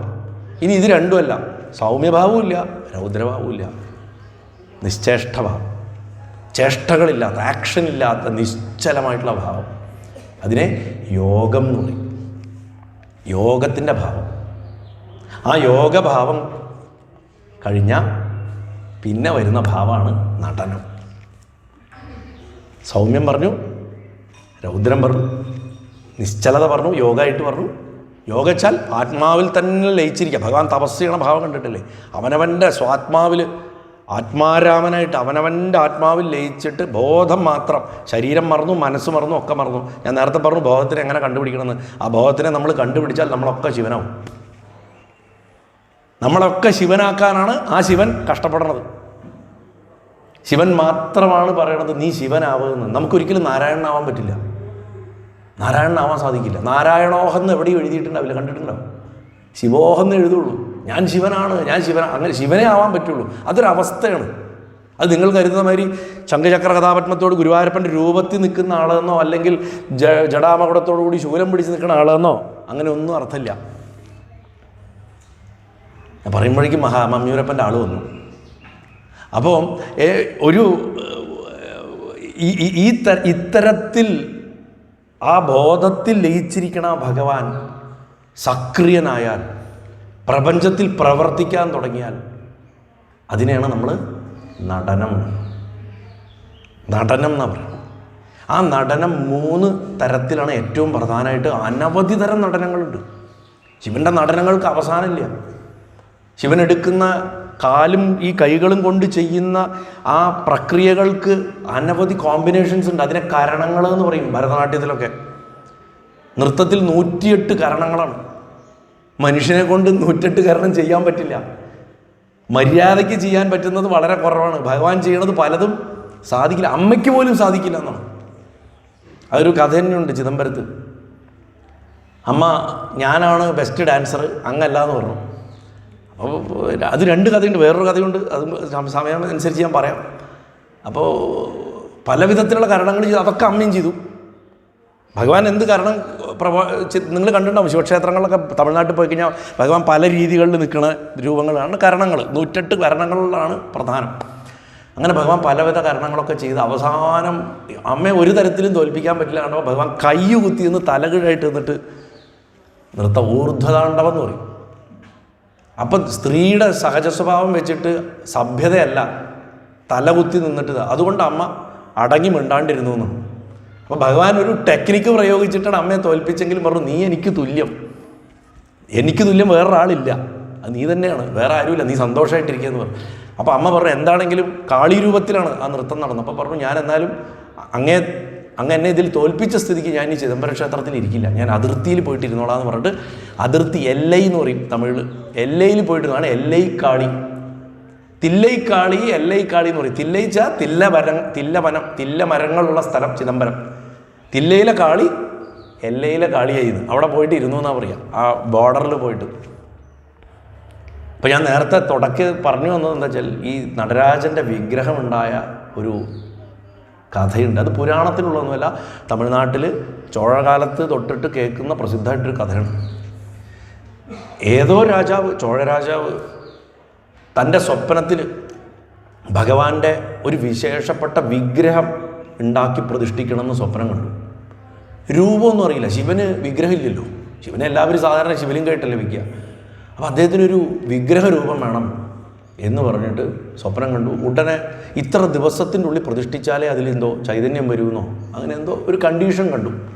ഉടനെ രാജ്യത്തെ ഏറ്റവും മികച്ച ശില്പിയെ വിളിച്ചിട്ട് പറഞ്ഞു, എനിക്ക് ഇത്ര ദിവസത്തിൻ്റെ ഉള്ളിൽ ശിവൻ്റെ ഒരു രൂപം വാർക്കണം, അത് വാർത്തിട്ട് എനിക്ക് ഇന്ന മുഹൂർത്തത്തിൽ, ഭഗവാൻ പറഞ്ഞിട്ടുള്ള മുഹൂർത്തത്തിൽ എനിക്ക് പ്രതിഷ്ഠിക്കണം, വിഗ്രഹം തയ്യാറായിക്കോളാൻ പറഞ്ഞു. അത് ഈശ്വരൻ തന്നിട്ടുള്ള മുഹൂർത്തമാണ്. ആ മുഹൂർത്തത്തിൽ പ്രതിഷ്ഠിക്കാൻ എനിക്ക് സാധിച്ചില്ലെങ്കിൽ നിന്റെ കുടുംബത്തിന് ഞാൻ വധിച്ചു കളയും. പണ്ട് അങ്ങനെയാണല്ലോ കാര്യം നടത്തുക. ഈ ബൃഹദീശ്വര ക്ഷേത്രം 64 കൊല്ലത്തോളം പണിതതാണ്. 2 തലമുറയാണ് അതിൽ പണിതിരിക്കുന്നത്. അതായത് അവിടെ തന്നെ തമ്മിൽ കണ്ട പണിക്കാർ കണ്ട് കല്യാണം കഴിച്ച് അവർക്ക് മക്കളുണ്ടായി, അവരുടെ മക്കളും ജോലി ചെയ്ത് അവരും പണിത്. ഫുഡ് ഫോർ വർക്ക് എന്ന് പറയില്ലേ, യുണൈറ്റഡ് നേഷൻസിൻ്റെ പ്രോഗ്രാം, ഐക്യരാഷ്ട്രസഭ ഭക്ഷണം കൊടുക്കും ജോലി ചെയ്താൽ, ശമ്പളമല്ല കൊടുക്കുക. പല രാജ്യങ്ങളും ദരിദ്ര രാജ്യങ്ങളും അതുപോലെ ഫുഡ് ഫോർ വർക്കാണ്. തലമുറകൾക്ക് ഭക്ഷണം കഴിക്കാനും ഉണ്ണാനും ഉടുക്കാനുള്ളത് കൊടുക്കും രാജാവ്. അങ്ങനെ 64 കൊല്ലം പണിയാണ്. ഇന്നൊന്നും അങ്ങനത്തെ ലേബർ സിസ്റ്റം നമുക്ക് സങ്കല്പിക്കാൻ പറ്റില്ല. അതുകൊണ്ടാണ് അത്രയും വലിയ കെട്ടിടങ്ങളും ഉണ്ടാക്കാൻ പറ്റില്ല നമുക്ക്. അങ്ങനെ രാജാവിൻ്റെ ഭീകരമായിട്ടുള്ള കൽപ്പന കേട്ട് കഴിഞ്ഞപ്പോൾ ഈ ഭയം വന്നു കഴിഞ്ഞാൽ ഒന്നും ശരിയാവില്ല. നമുക്ക് കയ്യും കാലും പറിച്ചിട്ട് എത്ര കലാകാരനാണെങ്കിലും നാളെ എൻ്റെ തല പോവും എന്ന് മനസ്സിലായി കഴിഞ്ഞാൽ ധൈര്യമായിട്ട് നമുക്ക് ഭാവന ഉപയോഗിച്ച് ഒന്നും ചെയ്യാൻ പറ്റില്ല. ചുരുക്കി പറഞ്ഞാൽ ഈ ശില്പിക്ക് എങ്ങനെയൊക്കെ ആലോചിച്ചിട്ടും ഒരു രൂപം കിട്ടുന്നില്ല. എന്നാലും ഭഗവാന്റെ ഒരു രൂപം വാർക്കാം എന്ന് പറയും. അതിനുള്ള മൂപ്പര് അദ്ദേഹത്തിൻ്റെ മനസ്സിലുള്ളൊരു ആശയം വെച്ചിട്ട് മെഴുകൊണ്ട് കളിമണ്ണുകൊണ്ട് അതിൻ്റെ ഈ ചോള ബ്രോൺസസ് ഉണ്ടാക്കുന്ന, ചോള ശില്പങ്ങൾ ഉണ്ടാക്കുന്ന പ്രക്രിയ യൂട്യൂബിൽ നോക്കിയാൽ കാണാൻ പറ്റും. ഇപ്പോഴൊക്കെ യൂട്യൂബിൻ്റെ സൗകര്യം ഉള്ളതുകൊണ്ട് എങ്ങനെയാണ് ഈ ചോള ശില്പങ്ങൾ ഉണ്ടാക്കണം നോക്കിക്കഴിഞ്ഞാൽ, ചോള ശില്പങ്ങൾ ഉണ്ടാക്കണം നോക്കിക്കഴിഞ്ഞ് കഴിഞ്ഞാൽ നമുക്കത് ശരിക്കും മനസ്സിലാവും അതിൻ്റെ കഷ്ടപ്പാട് എന്താണെന്ന്. അപ്പോൾ ആ മൂശയിൽ ആ മോൾഡ് ഉണ്ടാക്കിയിട്ട് ഇദ്ദേഹം ഉരുക്കി ഒഴിക്കാൻ പോകുമ്പോഴേക്കും ഈ മോൾഡ് പൊട്ടിപ്പോകും. ഓരോ തവണ ഉരുക്കും പൊട്ടുക. അവസാനം ഒരു ദിവസം മാത്രം ബാക്കി. ആ ഒരു ദിവസം കഴിഞ്ഞാൽ രാജാവ് വന്ന് നോക്കും, ഒന്നും കണ്ടില്ലെങ്കിൽ കൊല്ലും. അപ്പം കൊല്ലനൊരു ഭാര്യയുണ്ട്, കുഞ്ഞുണ്ട്. കല്യാണം കഴിഞ്ഞിട്ട് ഒരു 3-4 കൊല്ലമൊക്കെ ആയിട്ടുള്ളൂ. കൊല്ലൻ ചെറുപ്പമാണ്, ഭക്തനാണ് അയാൾ ഭഗവാനെ മനസ്സുവിട്ട് വിളിച്ചു, ഇത്ര ചെറുപ്പത്തിലേ ഞങ്ങൾക്ക് ഇങ്ങനൊരു ദുരന്തം വന്നല്ലോ, വിവാഹം കഴിഞ്ഞിട്ട് ഒരു കൊച്ചു കുഞ്ഞായിട്ടുള്ളൂ, അതാണ് ഈ നടക്കാറ് പോലും ആയിട്ടില്ല, ഇങ്ങനൊരു അവസ്ഥയായല്ലോ എന്ന് പറഞ്ഞപ്പോൾ ഭാര്യ പറഞ്ഞു, ഒന്നുകൂടെ നോക്കാം നമുക്ക്, ഇല്ലയെന്നുണ്ടെങ്കിൽ നമുക്ക് ആത്മഹത്യ ചെയ്യാം, കുട്ടിക്കും വിഷം കൊടുത്ത് നമുക്കും ആത്മഹത്യ ചെയ്യാം. കാരണം രാജാവിൻ്റെ കയ്യിൽ നിന്ന് എന്തൊക്കെ തരം ദുരിതങ്ങളും വേദന അനുഭവിച്ച് മരിക്കേണ്ടി വരുമെന്ന് പറയാൻ പറ്റില്ല, അതുകൊണ്ട് നമുക്ക് ആത്മഹത്യ ചെയ്യാം, വേറെ മാർഗ്ഗമില്ല. അങ്ങനെ ഇവർ വളരെയധികം വിശേഷമായിട്ടുള്ള വ്രതമൊക്കെ എടുത്ത് ധാരാളം ജപിച്ച് മോൾഡൊക്കെ കൂട്ടി ഉരുക്കി തയ്യാറാക്കി വെച്ചു. പിറ്റേ ദിവസമാണ്, അവസാനത്തെ ദിവസമാണത്. ആ മൂശ ഇങ്ങനെ തയ്യാറാക്കി, അതിങ്ങനെ തിളച്ച കൂട്ടാണ് അതിൻ്റെ വെങ്കലക്കൂട്ട്, അതിങ്ങനെ തിളച്ചിങ്ങനെ കിടക്കുക. ഒഴിച്ചാൽ മതി. ഇനി ആ ഒഴിക്കേണ്ടതായിട്ട് ആ കൊടിലെടുക്കാൻ പോയ സമയത്ത് അമ്മ വല്ലതും തരണേ പറഞ്ഞിട്ടത് ഒരു ഭിക്ഷക്കാരുടെ ശബ്ദം കിട്ടും. നോക്കുമ്പോൾ ഒരു 80 വയസ്സ് പ്രായമുള്ള ഒരു 6-7 അടി ഉയരമുള്ളൊരു ഒരാൾ, ഒരു വയസ്സൻ, നല്ല ജടാമുടികളൊക്കെ ഉണ്ട്, അയാളുടെ കൂടെ ഒരു 10-35 വയസ്സ് നേരെ പകുതി പ്രായമുള്ള അതിസുന്ദരിയും പ്രൗഢയായിട്ടുള്ളൊരു സ്ത്രീ. എന്നാൽ കണ്ട ഭാര്യയും ഭർത്താവാണ് കാര്യം. ഞങ്ങൾക്ക് വിശക്കണോ എന്തെങ്കിലും തിന്നാൻ തരുമെന്ന്. അപ്പോൾ കൊല്ലൻ്റെ ഭാര്യ നിൽക്കൂ കൊണ്ടുവരാമെന്ന് പറഞ്ഞിട്ട് അടുക്കളയിൽ ചോറെടുക്കാൻ വേണ്ടി പോയി. എടുക്കാൻ വേണ്ടി പോയ നേരത്തുള്ള ഇവർക്ക് വിശപ്പ് സഹിക്കാത്ത കാരണം ഇവർ നോക്കി, അയ്യോ വിശന്നിട്ട് പോയി എന്തെങ്കിലും കഴിച്ചില്ലെങ്കിൽ ഞങ്ങൾ മരിക്കും ബട്ട് അങ്ങനെ നോക്കിയാ ഭഗവാൻ വന്നിട്ട് അങ്ങനെ ആ പാത്രത്തിലുള്ള തിളച്ച ഈയമെടുത്തു, അങ്ങനെ കുടിച്ചു, അവൾക്കും കൊടുത്തു, അവളും കുടിച്ചു. കുടിച്ചിട്ട് അങ്ങനെ ഇടത്തേക്കാല് തൂക്കിയിട്ട് ആ മുദ്രയിലങ്ങോട്ട് നിന്ന് അങ്ങനെ ശില്പമായി മാറി. അങ്ങനെ ഭഗവാൻ ആ ശരീരത്തിനെ മോൾഡാക്കിയിട്ട് അതിൻ്റെ അകത്തേക്ക് ഈയം കോരി ഒഴിച്ച് ആ കുടിച്ച് ആ കരുണാമൂർത്തിയായിട്ടുള്ള ആ ഭഗവാൻ ആ മഹാദേവൻ നിന്ന നിപ്പിൽ നടരാജഭാവത്തിലേക്ക് അങ്ങോട്ട് മാറിയിരുന്നു. അങ്ങനെയാണത്രേ ലോകം ആദ്യമായിട്ട് ആ രൂപം കണ്ടത്. മനുഷ്യൻ വിഗ്രഹ രൂപത്തിൽ ഭഗവാനെ കണ്ട അമ്മ അടുത്ത് ശിവകാമസുന്ദരി എന്നുള്ള രൂപത്തിലും ആ വിഗ്രഹമാണ് നിങ്ങൾ ചിദംബരത്ത് കാണുന്നത്. ആ വിഗ്രഹമാണ് ചിദംബരത്തെ വിഗ്രഹം. അത് ഭഗവാൻ സ്വയമേവ ഈ ലോഹക്കൂട്ട് കുടിച്ച് ആയി മാറിയതാണെന്നാണ്. അവിടെ ഒരു വിശേഷം കൂടിയുണ്ട്. ഉത്സവത്തിന് ഈ മൂർത്തിയെ തന്നെയാണ് പുറത്തേക്ക് എഴുന്നള്ളിക്കുക. നമ്മളാരെങ്കിലും ശിവലിംഗത്തിന് പുഴയ്ക്ക് പുറത്തു കൊണ്ടിരില്ലല്ലോ. ഉത്സവമൂർത്തിയും ഇതന്നെയാണ്. അതെങ്ങനെയാണ് കൊണ്ടുവരിക? ആ കാണേണ്ടതാണ്. ദീക്ഷിതന്മാരെന്ന് പറയും അവിടുത്തെ പൂജാരിമാർ. അവർ തോളത്തെടുത്തിട്ട് ഭഗവാനെ പുറത്തേക്ക് കൊണ്ടുവരുമ്പോൾ ഇങ്ങനെ മഞ്ചൽമാരി ഇങ്ങനെ എടുത്തിട്ട് ഈ ചുമലിൽ വെച്ചിട്ടാണ് കൊണ്ടുവരിക. നമുക്കിവിടെ പാലക്കാടൊക്കെ ഗ്രാമങ്ങളിലൊക്കെ തമിഴ് സമ്പ്രദായങ്ങളിലൊക്കെ അത് കാണാം. നമുക്ക് തോളത്ത് വെച്ചിട്ട് വരുമ്പോൾ വെറുതെ നടന്നല്ല വരിക, ഇങ്ങനെ ആട്ടിയിട്ടാണ് വരിക. അപ്പോൾ എന്താ അറിയോ, ഈ ജഡ ഇങ്ങനെ ആടി വരാം. ഭഗവാന്റെ വരവ് കാണണ്ട. നൃത്തം ചവിട്ടിയിട്ടാ ചിദംബരേശം വരണമെന്ന് നമുക്ക് തോന്നിപ്പോവും. അങ്ങനെ വന്നിട്ട് ആ തേര് കയറുക. ആ തേരിലാണ് പിന്നെ വലിയ തേരുകളാണ്. ആ തേരിൽ ഗ്രാമപ്രദർശനം മുഴുവൻ നടക്കുന്നത് ഉത്സവകാലത്ത് അങ്ങനെയാണ്. അപ്പം ചിദംബരത്തെ വിഗ്രഹം ഉണ്ടായതിൻ്റെ ഒരു ചുരുക്ക കഥയാണ് ഞാൻ പറഞ്ഞത്. ഇതിൽ ഭഗവാന്റെ ഈ രൂപത്തിനെ സംബന്ധിച്ചിടത്തോളം അനവധി കൃതികൾ പിൽക്കാലത്ത് ഉണ്ടായിട്ടുണ്ട്. അനവധി സ്തോത്രങ്ങൾ, സ്തുതികൾ ഒക്കെ ഉണ്ടായിട്ടുണ്ട്. ഞാൻ ആദ്യം പറഞ്ഞ ശ്രീപാർവതിയെ അവിടെ മുന്നിൽ പിടിച്ചിരുത്തിയിട്ട് അവൾക്ക് വേണ്ടിയിട്ട്, ആ അമ്മയ്ക്ക് വേണ്ടിയിട്ട്, സ്വന്തം ഭാര്യയ്ക്ക് വേണ്ടിയിട്ടാണ് ഞാൻ അവൾ എന്നുള്ള വാക്ക് വയ്ക്കുന്നത്. ഞാൻ ചില സമയങ്ങളിൽ ഈ അവൾ, അവൻ എന്നുള്ള വാക്കുകൾ ഉപയോഗിക്കുമ്പോൾ ചില ആൾക്കാർക്ക് അപ്പോഴേക്കും ഭയങ്കര ഉള്ളു കൂത്ത് കിട്ടും. നിങ്ങൾ ഒരാളോട് ഏറ്റവും അടുപ്പം വരുമ്പോൾ അങ്ങനെ പറയുക, അങ്ങനെ പറയാവൂ. അതാണ് തമിഴിൻ്റെ ഭംഗി. തമിഴിൽ അമ്മയെ നീ എന്നാ പറയുക, അമ്മ നീ എന്നാ പറയുക അല്ലേ. അത് അമ്മയോട് സ്നേഹമില്ലായിട്ടല്ല, നീ എന്ന് പറഞ്ഞിട്ട് തന്നെയാണ്. മഹാദേവനെ ഭ്രാന്ത എന്നാ വിളിക്കുക തമിഴിൽ, അറിയോ? പിത്ത ഭ്രാന്ത. വലിയ സന്തോഷ ഭഗവാന് ഭ്രാന്ത എന്ന് വിളിച്ച. കാരണം ബ്രഹ്മാനന്ദത്തിൻ്റെ ഭ്രാന്താണ്, സദാ ഭ്രാന്തനാണ്. ഇതിൻ്റെ മുകളിൽ ഭ്രാന്തൻ ഈ പ്രപഞ്ചത്തിലില്ല, മഹാഭ്രാന്തൻ. അങ്ങനെയുള്ള ഭഗവാൻ എല്ലാ ഔപചാരികതകളും എവിടെ അവസാനിക്കണോ അവിടെ ശിവനെ കാണാൻ പറ്റുള്ളൂ. എല്ലാ ഔപചാരികതകളും എവിടെ അവസാനിക്കണോ, ഫോർമാലിറ്റീസും എവിടെ അവസാനിക്കണോ അവിടെ ശിവനെ കാണാൻ പറ്റുള്ളൂ. അല്ലെങ്കിൽ ശിവനെ കാണാൻ പറ്റില്ല. എല്ലാ ഔപചാരികതകളും എവിടെ അവസാനിക്കണോ അവിടെ ഉണ്ണിക്കണ്ണനെ കാണാൻ പറ്റുള്ളൂ. ഗുരുവായൂരപ്പൻ്റെ ബാലഭാവം എല്ലാ ഔപചാരികതകളും അവസാനിക്കുന്ന സ്ഥലമാണ്. അതിന് കൊച്ചു കുട്ടിയായിട്ടാണ് നമ്മൾ കാണുന്നത്. അവിടെ ഔപചാരികത ഇല്ല. അതിന് നമ്മൾ പിച്ചും, അതിന് ഭക്ഷണം കൊടുക്കും, അതിനോട് കലഹിക്കും, അതിനോട് വഴക്ക് പറയും. അവിടെ ഔപചാരികതയില്ല. അപ്പോൾ ആ ദേവിയെ അവിടെ പിടിച്ചിരുത്തി ആ സന്ധ്യാനേരത്ത് ഹിമാലയത്തിൽ ഭഗവാൻ നിത്യേന ചെയ്യുന്നൊരു നൃത്തമുണ്ട്. അതാണ് ഒന്നാമത്തെ നടനം. അത് പ്രദോഷ നടനം, സന്ധ്യാനടനം എന്ന് പറയും. ഈ സന്ധ്യാനടനമായിട്ടുള്ള പ്രദോഷ നടനം മൈലാപ്പൂർ കാപാലീശ്വര ക്ഷേത്രത്തിൽ എല്ലാ പ്രദോഷത്തിനും ഉണ്ട്. പോയാൽ കാണാം. ചെന്നൈയിൽ അതേപരി തിരുവഞ്ചിക്കുളം ക്ഷേത്രത്തിലുണ്ട്. ശിവരാത്രിക്കുണ്ട്. മറ്റൊരു വിശേഷ ദിവസവും വരും. അതിൽ ശിവരാത്രിക്ക് എൻ്റെ കുട്ടിക്കാലത്ത് അന്ന് ബാലസ്വാമി എന്ന് പറഞ്ഞാണ് അദ്ദേഹത്തിൻ്റെ പേര്. ശ്രീപാർവതി എഴുന്നള്ളിക്കണ പിടിയാനപ്പുറത്തുനിന്ന് തടമ്പുമായിട്ട് അദ്ദേഹം ചാടിയിട്ട് അദ്ദേഹമാണ് നൃത്തം വയ്ക്കുക. അദ്ദേഹത്തിൻ്റെ ശരീരത്തിലേക്ക് ഭഗവാൻ ആവേശിക്കും. ആ സമയത്ത് എൻ്റെ കുട്ടിക്കാലത്ത് ആ നൃത്തം കണ്ടിട്ടുള്ളത് എനിക്ക് നല്ല ഓർമ്മയുണ്ട്. വർഷങ്ങളെ ഞാൻ കണ്ടിട്ട്. എല്ലാ ശിവരാത്രിക്കും ഉണ്ട് തിരുവഞ്ചിക്കുളം ക്ഷേത്രത്തിൽ പ്രദോഷ നടനം, കാണേണ്ടതാണ്. അത് തിടമ്പ് ശിരസിൽ വെച്ചിട്ടാണ് നൃത്തം. നമ്മൾ തിടമ്പ് നൃത്തം എന്ന് പറയും വടക്കോട്ടയ്ക്കൊക്കെ. അത് പ്രദോഷ നൃത്തത്തിൻ്റെ ഒരു രൂപമാണ്. അത് സന്ധ്യാനടനം, അത് എന്നും നടക്കുന്ന നടനാണ്. രണ്ടാമത്തെ നടനം ഭഗവാന്റെ സംഹാരഭാവത്തിലുള്ള പ്രളയ സമയത്തുള്ള നടനമാണ്. അതിനെ താണ്ഡവം എന്ന് പറയും. താണ്ഡവം, തണ്ടു എന്ന് പറഞ്ഞ മഹർഷിക്ക് ഭഗവാൻ പഠിപ്പിച്ചു കൊടുത്ത നൃത്തമാണ്. അതുകൊണ്ടത് താണ്ഡവം. അത് അതിചടുലമായിട്ടുള്ള നൃത്തമാണ്. അതിൻ്റെ ഒപ്പം ബാലൻസ് ചെയ്യാൻ വേണ്ടി വളരെ മെല്ലെയുള്ള സ്റ്റെപ്പുകളോട് കൂടിയിട്ട് അമ്മ നൃത്തം ചെയ്യുന്നതാണ് ലാസ്യം. ലാസ്യവും താണ്ഡവും കോംപ്ലിമെൻ്ററി, അങ്ങോട്ടും ഇങ്ങോട്ടും പരസ്പര പൂരകമാണ്. പ്രപഞ്ചത്തിൽ രണ്ടും വേണം, എന്നാലേ ഇത് നിലനിന്ന് പോകും. ഇനി മൂന്നാമതൊരു നൃത്തമുണ്ട്, അത് നാദാന്തത്തിലെ നൃത്തം എന്ന് പറയും. നാദാന്തം എന്ന് പറഞ്ഞാൽ ഓം എന്ന് പറഞ്ഞാൽ നമ്മൾ എടുത്തിട്ടാണ് അവസാനിക്കുന്നില്ല. അവിടെ വന്നിട്ട് ആ അവസാനിക്കുന്ന ഭാഗം, ആ ഓം എന്ന് പറഞ്ഞിട്ട് അവസാനിക്കുന്ന ഭാഗം,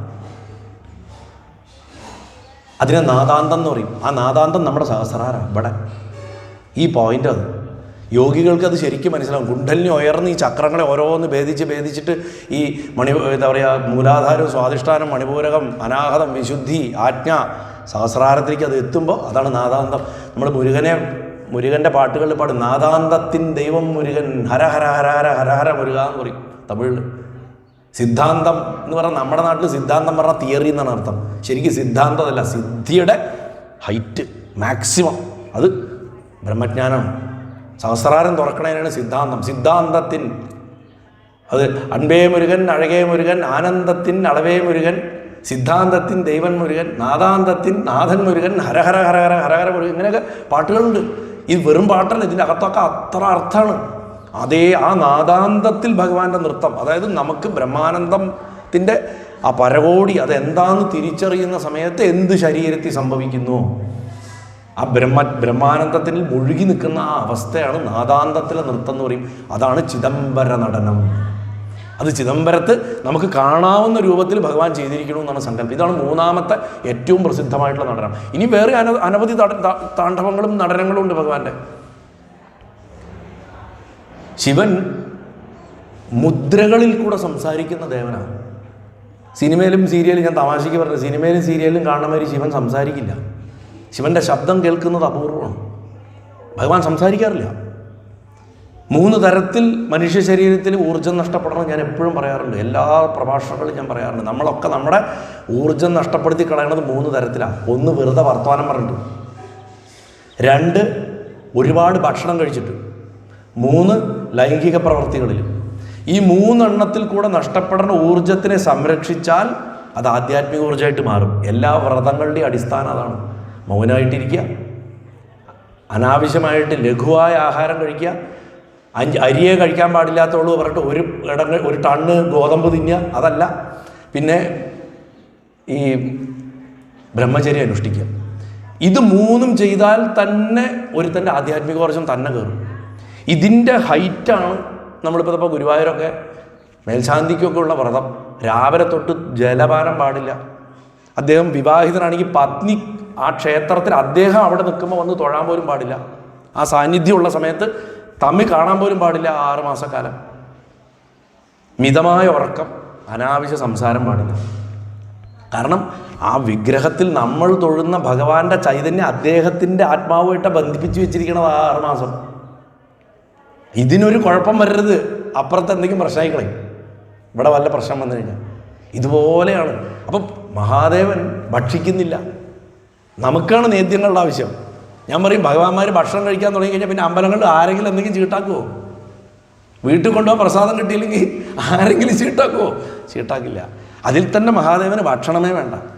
അദ്ദേഹത്തിന് ഭക്ഷണം വേണ്ട, പകുതി വെന്തത് വേണമെന്നാണ് ശരിക്ക്. നമുക്ക് വേവിക്കാം, നമ്മുടെ രുചിക്ക് വേണ്ടിയിട്ടാണ് പായസം മുഴുവൻ വേവിക്കുന്നത്. അരി മുഴുവൻ വേവരുത് ശിവന്. മധുരം അധികം പാടില്ല, ഉപ്പ് പാടില്ല, ശബ്ദകോലാഹലങ്ങൾ പാടില്ല. ഈ ഗാനമേളകളൊക്കെ ശിവക്ഷേത്രങ്ങളിൽ ചെയ്യുന്നതൊക്കെ ഭയങ്കര കോമഡികളാണ് സത്യം പറഞ്ഞു കഴിഞ്ഞാൽ. ഭഗവാൻ സംസാരിക്കില്ല.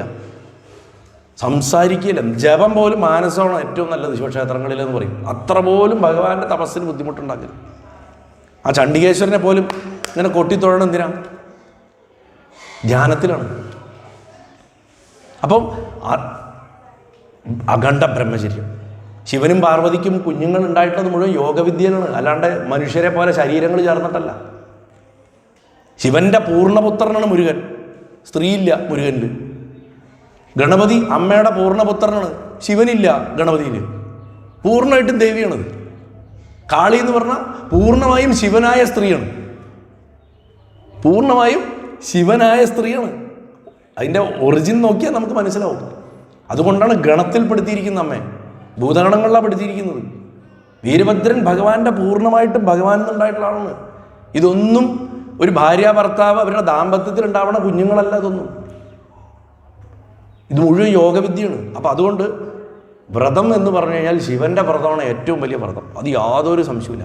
അങ്ങനെയുള്ള ഒരാൾ ഒരു ഊർജത്തിൻ്റെ ഒരു കണിക പോലും നഷ്ടപ്പെടാതെ, വീര്യമായിട്ട് നഷ്ടപ്പെടുത്തുന്നില്ല, വാക്കായിട്ട് നഷ്ടപ്പെടുത്തുന്നില്ല, ഭക്ഷണം കഴിച്ച് നഷ്ടപ്പെടുത്തുന്നില്ല. അങ്ങനെയുള്ള ഒരാൾ ശരീരം മുഴുവൻ ഇളകി ആടുക എന്ന് പറഞ്ഞാൽ എത്രമാത്രം ഊർജ്ജമായിരിക്കും ആ സമയത്ത് പുറത്തേക്ക് പുറപ്പെടുവിക്കാതെ നമുക്ക് സങ്കല്പിക്കാൻ പോലും സാധിക്കില്ല. ഭഗവാന്റെ ഈ നടന രൂപത്തിനെ ആദ്യം കണ്ടെത്തിയ ആരോ ആ ആള് മഹാഭാഗ്യവാനായിരിക്കും. മനുഷ്യനിത് പറഞ്ഞു കൊടുത്തത് നന്ദികേശ്വര സ്വാമി അത്രേ, ഭഗവാൻ ഇങ്ങനെ നൃത്തം ചെയ്യാറുണ്ട്. ഇതാദ്യം ഭഗവാൻ വെളിപ്പെടുത്തി കൊടുത്തത് നന്ദിക്കാണെന്ന്. അമ്മ പോലും പിന്നെ അത്ര കണ്ടിരിക്കണം, നന്ദിയാണ് അത്ര ഇത് ആദ്യം കണ്ടത്. അതുകൊണ്ടാണ് ഈ നൃത്തത്തിൻ്റെ ദേവൻ നന്ദിയാണ്. നന്ദി, തണ്ഡി, മുണ്ഡി എന്നൊക്കെ പറഞ്ഞിട്ടുള്ള ഗണങ്ങളുണ്ട്. അവരൊക്കെ ഋഷിമാരുമാണ്. അവർക്കാണ് ഭഗവാൻ ആദ്യം നൃത്തം പഠിപ്പിച്ചു കൊടുത്തത്. അവരിൽ നിന്നാണ് ഭരതൻ പഠിച്ചത്. ഭരതനിൽ നിന്നാണ് നമുക്ക് ഭരതൻ്റെ നാട്യശാസ്ത്രം കിട്ടുന്നത്. നോക്കൂ, തന്ത്രത്തിൽ ഇപ്പോൾ അർച്ചകന്മാർ ഓരോ മുദ്ര പിടിക്കണൊക്കെ നിങ്ങൾ കണ്ടിട്ടുണ്ടാവും. ആ മുദ്രയാവട്ടെ, നൃത്തത്തിലുള്ള മുദ്രയാവട്ടെ, ഇതൊക്കെ അടിസ്ഥാനമായിട്ട് ഒന്നാണ്. പതാക, തൃപ്പതാക, അർദ്ധപതാക, അല്ലേ, കർത്തരീമുഖം. നൃത്തം പഠിച്ചവർക്കൊക്കെ അറിയാം, അല്ലേ. നമുക്കൊക്കെ ഏറ്റവും എളുപ്പത്തിലാണ് അയ്യപ്പസ്വാമി പിടിച്ചിട്ടുള്ള ചിന്മുദ്ര. ഇങ്ങനെ എത്ര മുദ്ര. ഈ മുദ്രകൾ മുഴുവൻ ഉണ്ടാക്കിയത് മഹാദേവനാണ്. സകല മുദ്രകളുടെ ഉപജ്ഞാതാമതി. എന്തിനാ മുദ്ര ഉണ്ടാക്കിയതറിയോ? വായ കൊണ്ട് സംസാരിച്ച് എനർജി പോകാണ്ടിരിക്കുക. മുദ്ര കാണിച്ചാൽ മതിയല്ലോ. ഭക്ഷണം കഴിച്ചോ? വിശക്കണു. മുദ്രകളാണ് ആംഗ്യം, നോൺ വെർബൽ കമ്മ്യൂണിക്കേഷന് നിയതമായിട്ടുള്ളൊരു ചിട്ട ഉണ്ടാക്കിയത് മഹാദേവനാണ്. സംഗീതത്തിന് ചിട്ടയുണ്ടാക്കിയത് മഹാദേവനാണ്. നൃത്തത്തിന് ഘടന കൊടുത്തത് മഹാദേവനാണ്. മഹാദേവൻ തരാത്ത ഒന്നും മനുഷ്യൻ്റെ കയ്യിലില്ല. മഹാദേവൻ തന്നതേ മനുഷ്യൻ്റെ കയ്യിലുള്ളൂ. സർവസംഘ പരിത്യാഗിയായിട്ടുള്ള ഒരാളാണ് ഇത് മുഴുവൻ തന്നിട്ടുള്ളത്. ഗന്ധർവന്മാരുടെ ഗുരുനാഥനാണ് ഭഗവാൻ. നമ്മൾ ഇന്ന് കാണുന്ന ആരോഹണക്രമത്തിലുള്ള സ്വരക്രമം ഉണ്ടാക്കിയത് ഗന്ധർവന്മാരാ. അവർക്കത് പഠിപ്പിച്ചു കൊടുത്താരാ? മഹാദേവനാ. മഹാദേവൻ ഇവിടുന്ന് പഠിച്ചു. മഹാദേവൻ തൻ്റെ തന്നെ രൂപമായിട്ടുള്ള പ്രപഞ്ചത്തിലെ ഓരോ വസ്തുക്കളിൽ നിന്ന് പഠിച്ചു എന്നാണ്. ഷഡ്ജം, ഋഷഭം എന്നൊക്കെ നമ്മൾ പറഞ്ഞ എന്തുകൊണ്ടാ? കുയിലിൻ്റെ ശബ്ദം, കാളയുടെ ശബ്ദം, ഇതൊക്കെ ഓരോ ഫ്രീക്വൻസിയാണ്. ആ ഫ്രീക്വൻസികളിലാണ് അദ്ദേഹം സ്വരത്തിന് ചിട്ടപ്പെടുത്തിയത്. വേദങ്ങളിൽ 2 സ്വരേ ഉള്ളൂ, മധ്യമവും പഞ്ചമവും മാത്രം. മാ, പ, 2 ഉള്ളൂ. ബാക്കിയൊക്കെ അപ്പുറം ഇപ്പുറമുള്ളൊക്കെ പിന്നെ ഉണ്ടാക്കി കൊണ്ടുവന്നാണ്. അതിനെ വിപുലപ്പെടുത്തി കൊടുത്തത് മഹാദേവനാണ്. നമ്മൾ അഷ്ടകം ഒക്ടേവ് എന്ന് പറയും. ഈ ഒക്ടേവ് ഉണ്ടാക്കുന്നത് ഭഗവാനാണ്. ആ ഭഗവാൻ ആ സംഗീതത്തിനെയും ആ നൃത്തത്തിനെയും തൻ്റെ മുദ്രകളെയും, അതായത് ഒരുപക്ഷെ ഭഗവാൻ തൻ്റെ തപസ്സുകൊണ്ട് എന്തൊക്കെ മനുഷ്യരാശിക്ക് കൊടുത്തിട്ടോ അത് മുഴുവൻ ഒരു സമയത്ത് പ്രകടിപ്പിക്കുന്ന എന്തോ അതാണ് നൃത്തം. അതെങ്ങനത്തെ നൃത്തം? നൃത്തം ചെയ്തിട്ട് നർത്തകൻ നൃത്തമായി മാറുന്ന അവസ്ഥ. The dancer becomes the dance, the singer becomes the song. പാട്ടുകാരൻ പാട്ടായിട്ട് മാറണമെങ്കിൽ അവൻ എത്രമാത്രം അലിഞ്ഞു പാടണം, അവൻ പാടും. ഭഗവാന്റെ നൃത്തം പ്രയാഗത്തിൽ ഉണ്ടായപ്പോൾ, ഈ കുംഭമേള നടക്കുന്ന സ്ഥലത്തുണ്ടായപ്പോൾ അത് കണ്ട ഗുരുവായൂരപ്പൻ അലിഞ്ഞ് വെള്ളമായി പോയി, അലിഞ്ഞ് ജലമായി പോയി. അത് നൃത്തം, അത് വേറെ താണ്ഡവം, അത് ജീവിത താണ്ഡവം. അപ്പോൾ അത് നോക്കണ്ട, അത് ശ്രദ്ധിക്കണ്ട. അപ്പോൾ ഈ ഗുരുവായൂരപ്പൻ ആ രംഗം കണ്ട് അലിഞ്ഞ് ജലമായി പോയി എന്നാണ്. അതായത് ലയനം സംഭവിച്ചു എന്നർത്ഥം. അതും ബ്രഹ്മവസ്തു, ഇതും ബ്രഹ്മവസ്തു. ഒരു ബ്രഹ്മവസ്തുവിൻ്റെ നടനം കണ്ടപ്പോൾ തുല്യമായി നിൽക്കണം മറ്റേ ബ്രഹ്മവസ്തു ലയിച്ചു. അതിൽ തന്നെ ലയിച്ചു. അതാണ് ഈ കുംഭമേളയുടെ മഹത്വങ്ങളിൽ ഒന്നെന്ന്. ഇപ്പോൾ കഴിഞ്ഞ ദിവസം ഞാൻ കുംഭമേളയെക്കുറിച്ചൊരു പെട്ടെന്ന് ഒരു വീഡിയോ വേണമെന്ന് പറഞ്ഞിട്ട് ഞാൻ ഹോട്ടൽ റൂമിൽ ഇരുന്ന് റെക്കോർഡ് ചെയ്തിട്ടിട്ടുണ്ട് കഴിഞ്ഞ ദിവസം, ഒരു 2 ദിവസം മുന്നേ. അപ്പോൾ ഇതേപോലെ ചിദംബരത്തും ഭഗവാൻ വന്നിട്ടുണ്ട്, ഗുരുവായൂരപ്പൻ അവിടെ വന്നിട്ടുണ്ട്. നമ്മൾ ചിദംബരത്ത് ഇങ്ങനെയാണ് ശ്രീകോവിലെങ്കിൽ ഇവിടെ പത്മനാഭസ്വാമിയാണ് കിടപ്പ്. ഇവിടെ ഇങ്ങനെ അനന്തശായിയായിട്ടുള്ള വിഷ്ണുവിനെ കാണാം, രംഗരാജനെ കാണാം. ഭഗവാൻ ഇങ്ങനെ കടന്നിട്ട് ഭഗവാന്റെ നൃത്തം കാണുകയാണ്. അതായത് ഇവിടെ ഇങ്ങനെ വിഗ്രഹണി ഇവിടേക്ക് തലവെച്ച് ഇങ്ങോട്ട് തലവെച്ച് അങ്ങോട്ട് നോക്കിയിട്ട് ഈ നൃത്തം കണ്ടുകൊണ്ടാണ് കിടക്കണത്. ആ വിഗ്രഹത്തിനെ കുത്തി ഇളക്കുന്നതായിട്ടാണ് കമലഹാസൻ്റെ ദശാവതാര സിനിമയെ കാണിക്കുന്നത്. വാസ്തവത്തിൽ അത് സിനിമയുടെ ലൈസൻസിന് ഓവറാക്കിയതാണ്. കരികാലചോളം ചെയ്തത് എന്താണെന്ന് വെച്ച് കഴിഞ്ഞാൽ ശൈവന്മാരും വൈഷ്ണവന്മാരും തമ്മിലുള്ള തമ്മിത്തല്ല് മൂർച്ഛിച്ചിട്ട് അദ്ദേഹത്തിന് ഭ്രാന്തായി. അദ്ദേഹം ശൈവനായിരുന്നു. അദ്ദേഹം ഈ വൈഷ്ണവ വിഗ്രഹത്തിലെ ഉത്സവമൂർത്തിയുണ്ട്, ഭാര്യമാരെ അപ്പുറത്ത് ഇപ്പുറത്ത് ഭൂദേവി ശ്രീദേവി നിർത്തിയിട്ടുള്ള പെരുമാളുണ്ട്. ആ പെരുമാളുടെ വിഗ്രഹം എടുത്തിട്ട് കടലിലെറിഞ്ഞു. അദ്ദേഹം കടലിൽ കൊണ്ടിട്ട് ഈ വഞ്ചി കൊണ്ടിട്ട് നടുക്കടലിൽ കൊണ്ട് താഴ്ത്തി. അത് മുക്കുവന്മാരുടെ വലയിൽ കുടുങ്ങി. രാമാനുജാചാര്യർക്ക് കിട്ടി. ആ വിഗ്രഹം നിങ്ങൾക്ക് ഇന്ന് തിരുപ്പതി പോയാൽ കാണാം, അവിടെ കൊണ്ടേ വെച്ചിട്ടുണ്ട്. ആ വിഗ്രഹത്തിനെയാണ് ഇത്രയും വലിയ വിഗ്രഹമായിട്ട് സിനിമയെ കാണിച്ചു. തിരുപ്പതിയിൽ സ്വർഗ്ഗവാതിലിൻ്റെ അടുത്ത് ആ വിഗ്രഹം ഇരിക്കുന്നുണ്ട്. അത് കടലിൽ നിന്ന് കിട്ടിയതാണ്. അത് ചിദംബരത്തിരുന്ന വിഗ്രഹമാണ്. അതുകൊണ്ട് എന്തുണ്ടായെന്ന് വെച്ച് കഴിഞ്ഞാൽ ശൈവർ പറയും ശിവന്റെ നൃത്തം കാണാൻ നാരായണൻ വന്ന് കടന്നാണെന്ന്. വൈഷ്ണവർ പറയും അല്ലല്ല, നാരായണൻ എൻ്റർടൈൻമെൻറ്റിന് വേണ്ടിയിട്ട് ശിവൻ വന്ന് നൃത്തം ചെയ്ത് കാണിച്ചാണ്. കിടക്കുകയല്ലേ, കിടക്കണ ആരെങ്കിലും വന്ന് കടന്നു കാണുമോ?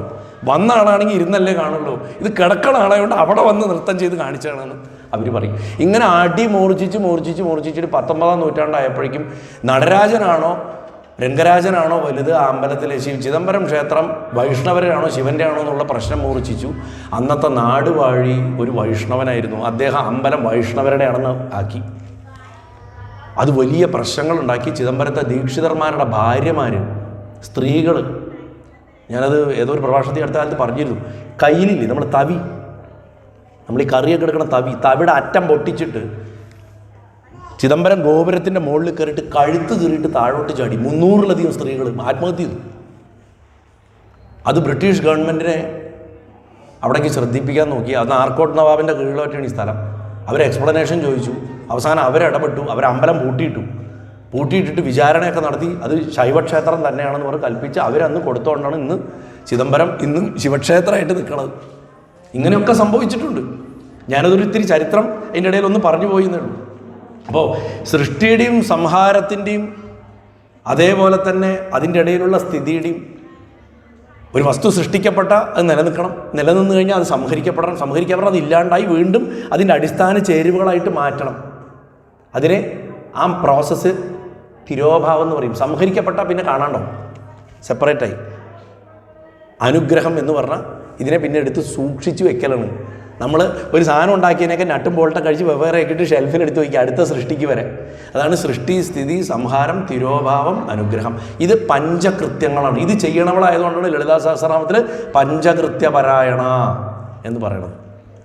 ഈ പഞ്ചകൃത്യങ്ങളാണ് നടരാജ രൂപത്തിൽ നമുക്ക് മൊത്തം കാണാൻ സാധിക്കുന്നത്. ഇത് പല വിധത്തിലുള്ള അനവധി, ഇപ്പം നമ്മൾക്കൊരു ക്ഷേത്രാങ്കണത്തിലുള്ളൊരു പ്രഭാഷണത്തിൽ നമുക്ക് ഈ വിഷയങ്ങളൊന്നും വളരെ ഡെപ്തിൽ പറയാൻ പറ്റില്ല. ഒന്നാമത് നേരം ശരിയല്ല, ഊണ് കഴിക്കേണ്ട സമയമായി, പിന്നെ അത് കഴിഞ്ഞാൽ ഉറക്കത്തിൻ്റെ സമയമാണ്. അപ്പോൾ കൂടുതൽ ഗഹനമായിട്ട് ഇത് നമുക്ക് പറയാൻ പറ്റില്ല. ഒരു കാര്യം മനസ്സിൽ ഉറപ്പിക്കുക, നിങ്ങൾ ചെല്ലുന്ന നമഃ ശിവായ എന്നുള്ള ഈ 5 അക്ഷരങ്ങൾക്ക് ഒരു രൂപം കൊടുത്താൽ ആ രൂപം നടരാജനാണ്. ഭഗവാന്റെ മുഖം, ചുണ്ട്, കൈകൾ, പാദങ്ങൾ, ഈ ഭാഗങ്ങളിലൊക്കെയാണ് ഇത് വിന്യസിക്കേണ്ടതെന്ന് പറയും. ഈ അക്ഷരങ്ങൾ, ഈ അക്ഷരം. അപ്പോൾ ഓം എന്നുള്ളത് ഏതാ? ഭഗവാന്റെ പുറകിലുള്ള വട്ടല്ലേ, ആ തീയിൻ്റെ വട്ടം, പ്രഭാമണ്ഡലം, അഗ്നിയുടെ ഒരു വലയം കാണാം. നമ്മൾ ശ്രദ്ധിച്ചാൽ കാണാം. നമ്മൾ വിചാരിക്കണത് ഒരു വട്ടമാണെന്നാണ്. തിരുവാസി എന്ന് പറയും തമിഴിൽ, സിംഹാസനം. അത് ശരിക്കും തീയാണ്. അതിൻ്റെ അറ്റത്ത് ഇങ്ങനെ ഫ്ലെയിംസ് കാണാം, ചെറിയ ചെറിയ ഫ്ലെയിമുകൾ കാണാം, ഇങ്ങനെ ഉണ്ടാവും, ചെറിയ ഇലകൾ പോലെ. അത് ശരിക്കും തീയാണ്. അപ്പോൾ ഭഗവാന്റെ ശരിക്കുള്ള രൂപത്തിൽ നമ്മൾ കണ്ടു കഴിഞ്ഞാൽ നല്ല വെളുത്തിട്ട് വെള്ളി പോലെയുള്ള ശരീരം ഭഗവാന്റെ. നീല നിറമുള്ള കഴുത്തർ. കലണ്ടറിൽ കാണുന്ന മാതിരി ശിവൻ നീല നിറമൊന്നുമല്ല. ശിവൻ നല്ല വെളുവെളുന്ന് മഞ്ഞ് പോലെ ഇരിക്കും. അതുകൊണ്ടാണ് രജതഗിരിനിഭം എന്നൊക്കെ പറഞ്ഞത്. വെള്ളിമാമല വിഗ്രഹം എന്നൊക്കെ നമ്മൾ പറഞ്ഞത്. വെള്ളി പോലെ ഇരിക്കും ഭഗവാനെ കണ്ട. തീ പോലുള്ള ജടയാണ്. ആ ജട അഴിച്ചിരിക്കുകയാണ്. ഗംഗ അള്ളിപ്പിടിച്ചിരിക്കുകയാണ്. തെറിച്ചു പോവോ. സർപ്പങ്ങളൊക്കെ വരിഞ്ഞു കെട്ടി നിൽക്കുകയാണ്. കാരണം എന്താ വെച്ച് കഴിഞ്ഞാൽ അവരൊക്കെ കോട്ടഞ്ഞ് എറിയണ പോലെയാണ്. സാധാരണ ശാന്തനായിട്ട് നിലകൊള്ളുന്ന വാസുകി ചീറിക്കൊണ്ടാണ്. ഭഗവാന്റെ രൗദ്രതാണ്ഡവത്തിൻ്റെ ഭാവത്തിലൊക്കെ എന്താ പറയുക, ഒരു ഒഴുക്കാണ് നൃത്തം എന്ന് പറയുന്നത്. അപ്പം ഞാൻ നേരത്തെ പറഞ്ഞു, നൃത്തം ചെയ്തിട്ട് നർത്തകൻ നൃത്തമായി മാറുന്നതാണ് നടരാജഭാവം. അതുകൊണ്ട് തന്നെ നടരാജ മന്ത്രത്തിന് നടരാജമന്ത്രം എന്നല്ല പറയുക, നൃത്തമന്ത്രം എന്നാ പറയുക. നൃത്തമന്ത്രം എന്നാ പറയുക. നൃത്തമേ എന്നാ പറഞ്ഞ് പ്രാർത്ഥിക്കുക. ത്രയോദശി എന്ന് പറയുന്ന തിഥിയുടെ അധിപതിയാണ്. ത്രയോദശിക്കാണല്ലോ പ്രദോഷം വരിക. ദ്വാദശി കഴിഞ്ഞ് ത്രയോദശി കയറുമ്പോഴുള്ള സന്ധ്യയ്ക്കാണ് നമ്മൾ പ്രദോഷം എന്ന് പറയുന്നത്. പ്രദോഷിച്ച ഏറ്റവും ദോഷം കൂടിയ സമയം, പുണ്യസമയമേ അല്ല. കുംഭമേള പോലെയാണ്. അപ്പോൾ ഇന്നലെ ആയിരുന്നു കുംഭമേളയുടെ പ്രധാന ദിവസം, മൗനി അമാവാസ്യ. ഏറ്റവും മോശം ദിവസമാണ് പ്രപഞ്ചത്തിൽ. മരണം നടക്കും. സൂര്യൻ ഏറ്റവും മോശം, ശരീരത്തിനെ കുറിക്കുന്ന, ശരീരത്തിൻ്റെ ഗ്രഹങ്ങൾ മോശമായിട്ട് നിൽക്കുന്ന വ്യക്തികൾക്ക് മരണം സംഭവിച്ചിരിക്കും. എല്ലാ മൗനി അമാവാസിക്കും കുംഭമേളകളിൽ അപകടം ഉണ്ടായിട്ടുണ്ട്. 1954 ഒറ്റ 800 പേരെ മരിച്ചു പോയത്. അത് വെറും ആൾത്തിരക്കിൻ്റെ വിഷയം മാത്രമല്ല. ആ സമയത്ത് ബുദ്ധി വർക്ക് ചെയ്യില്ല, ഉന്തും തള്ളും ഉണ്ടാവും, മനസ്സ് പടയ്ക്കും, ടെൻഷൻ വരും. അപ്പോഴാണല്ലോ ഉന്തും തള്ളും ഉണ്ടാവുന്നത്. അത് ഞാൻ വിസ്തരിച്ച് പറഞ്ഞിട്ട് എന്തുകൊണ്ടാണെന്ന്. വ്യാഴം ഏറ്റവും മോശം. വ്യാഴം ഇടവരാശിയിൽ, വ്യാഴം ശത്രുക്ഷേത്രത്തിൽ. വ്യാഴം എന്താ? നമ്മുടെ ബുദ്ധിയാണ്, ഗുരുത്വമാണ് അല്ലേ. സൂര്യൻ ആത്മാവ്, അച്ഛൻ, ശരീരം, അതൊക്കെ തേജസ്, ഇതൊക്കെ. സൂര്യൻ നിൽക്കുന്നത് മകരത്തിൽ, ശത്രുക്ഷേത്രമാണ്, ശനിയുടെ രാശിയാണ്. അമാവാസിയാണ്. ചന്ദ്രൻ മനസ്സാണ്, പൂജ്യം ബലാണ്, മനസ്സിന് ബലം. അപ്പോൾ ചന്ദ്രനാര അമ്മയാണ്. മാതാ പിതാ ഗുരു മൂന്നുമില്ല. മൂന്നും ഏറ്റവും വേഴ്സ്റ്റ് അവസ്ഥയിൽ നിൽക്കുകയാണ്. അത് 144 കൊല്ലം കൂടുമ്പോൾ അതിഭീകരമായിട്ടുള്ള അവസ്ഥയാണ്. ഏറ്റവും ഡൗൺ ആയിട്ടുള്ള ദിവസമായിരുന്നു ഇന്നലെ പ്രപഞ്ചത്തിൽ. അങ്ങനെ നിൽക്കുന്ന ഒരു സമയത്ത് വിശേഷമായിട്ടുള്ള സ്നാനം ചെയ്യാനാണ് പറഞ്ഞത്. അപ്പോൾ ഇവിടെ ഈ ഭഗവാന്റെ താണ്ഡവത്തിൻ്റെ ധ്യാനം നമ്മൾ ചെയ്യേണ്ടത് നിത്യേന സന്ധ്യയ്ക്ക്. പ്രകാശം പോയി ഇരുട്ട് വരണ സമയത്തിനാണ് സന്ധ്യ. വൈകിട്ട് 4:30 തൊട്ട് 6:30 വരെയാണ് ശരിക്ക് പ്രദോഷ സമയം. 6:30 കഴിഞ്ഞാൽ രാത്രിയുടെ ആരംഭമായി. 6 മണി കഴിഞ്ഞാൽ തന്നെ തുടങ്ങി. 6, 8, 9 ഒന്നാമത്തെ യാമാണ് രാത്രിയുടെ. അതിൻ്റെ പകുതി 7:30, അതാണ് അർദ്ധയാമം. ശിവൻ അർദ്ധയാമത്തിലെ പൂജ പല ക്ഷേത്രങ്ങളിൽ, വിശേഷം കൽപ്പാത്തിയിലുണ്ട്, ചിദംബരത്തുണ്ട്, നേപ്പാളിലെ പശുപതിനാഥ് ക്ഷേത്രത്തിലുണ്ട്. അർദ്ധയാമം കഴിഞ്ഞാൽ പിന്നെ അമ്പലത്തിൽ നിൽക്കരുത്. നമ്മുടെ കാലത്താണ് 7 മണി കഴിഞ്ഞാൽ ആൾക്കാർ അമ്പലത്തിൽ നിൽക്കുന്നത്. ശിവക്ഷേത്രങ്ങളിൽ 7:30 കഴിഞ്ഞാൽ പിന്നെ ആൾ പാടില്ല എന്നാണ്. കാരണം ഭൂതങ്ങൾക്കുള്ള സമയമാണ്. പുലർച്ചെ 3 മണി, 2:30, 3 മണി വരെ പിന്നെ അവർക്ക് പിന്നെ അവിടേക്ക് മനുഷ്യൻ കടക്കരുത്. അപ്പോൾ ഭഗവാൻ ആ സമയത്ത് ആ താണ്ഡവം നടത്തുന്നു, ആ നൃത്തം നടത്തുന്നു എല്ലാ ദിവസവും. അത് പ്രദോഷ നടനം എന്ന് പറയുന്നു. എന്തിനാണ് നടത്തുന്നത്? നമ്മൾ ഏറ്റവും കൂടുതൽ ലെത്താർജി വരുന്ന സമയമാണ്. എന്തുകൊണ്ടാണ് സന്ധ്യയ്ക്ക് നാമഞ്ചലനം പറഞ്ഞത്? നമ്മുടെ നോക്കിയിട്ടുണ്ടോ, നമ്മുടെ മനസ്സ് ഏറ്റവും വീഴുന്ന സമയമാണ് സന്ധ്യാനേരം. വീട്ടിൽ നിന്ന് ഇറങ്ങി ഓടാൻ തോന്നും, അല്ലെങ്കിൽ എവിടേക്കെങ്കിലും പോകണം. അതിനോടൊരു അമ്പലത്തിൽ പോയാലോ ഒരു വിളക്ക് വെച്ച് ജപിച്ചാലോ മനസ്സ് ഏറ്റവും ഡൗൺ ആവുന്ന സമയമാണ് പ്രദോഷ സമയം, വൈകുന്നേരം. അത് തന്നെ എല്ലാ 15 ദിവസം കൂടുമ്പോഴും വരുമ്പോൾ ദ്വാദശി കഴിഞ്ഞ് ത്രയോദശി കയറുമ്പോൾ കുറച്ചുകൂടെ ദോഷമായി, കുറച്ചുകൂടെ മോശമാണ്. അത് കഴിഞ്ഞ് കറുത്തപക്ഷത്തിലെ ത്രയോദശി പ്രദോഷമാണെങ്കിലോ പിന്നെയും കുറെ കൂടെ ദോഷമായി, മനസ്സ് പോയി. അത് ശനിയാഴ്ച വന്നാലോ, ശനിപ്രദോഷമായാലോ കയ്യിൽ നിന്ന് പോയി.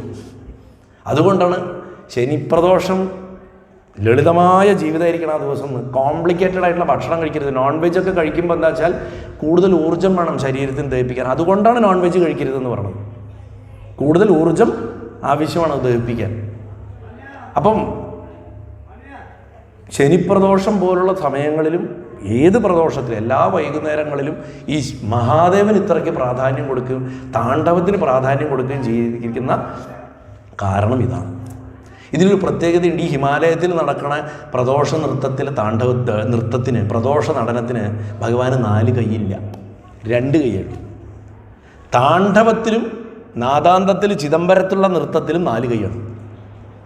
ആ 4 കൈകൾക്കും ഓരോ പ്രത്യേകതയുണ്ട്. ഭഗവാന്റെ ഒരു കയ്യിൽ ഡക്കയാണ് അല്ലേ? ആ ഡക്ക കൊട്ടിയിട്ടാണ് അത്ര നമ്മുടെ ഭാഷയുടെ അടിസ്ഥാനം ഭഗവാൻ പാണിനിക്ക് പറഞ്ഞു കൊടുത്തത്.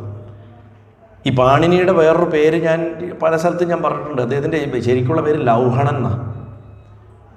ലൗഹണൻ എന്നാണ് അദ്ദേഹത്തിൻ്റെ പേര്. അദ്ദേഹം ശിവമഹിമ്ന സ്തോത്രം എഴുതിയ പുഷ്പദന്തൻ തന്നെ ആയിരുന്നു എന്നും പറയുന്നുണ്ട് ചിലവർ. അദ്ദേഹം ജീവിച്ച സ്ഥലത്തിൻ്റെ പേര് ലൗഹണപുരം എന്നാണ്. ആ ലൗഹണപുരമാണ് ഇന്നത്തെ പാകിസ്ഥാനിലെ ലാഹോർ. ഈ ലാഹോറിൽ വെച്ചിട്ടാണ് ഭഗവാൻ പ്രത്യക്ഷപ്പെട്ടത്. ഇന്നത് പാകിസ്ഥാനിലാണ്. ഭാഷയുടെ രഹസ്യം എന്താ ഭഗവാനേ എന്ന് ചോദിച്ചു. എത്രയോ വർഷം തപസ് ചെയ്തിട്ട് ഗ്രാമർ, വ്യാകരണം എന്താണെന്ന് നമുക്ക് പഠിപ്പിച്ചു തരുന്ന പാണിനിയാണ്.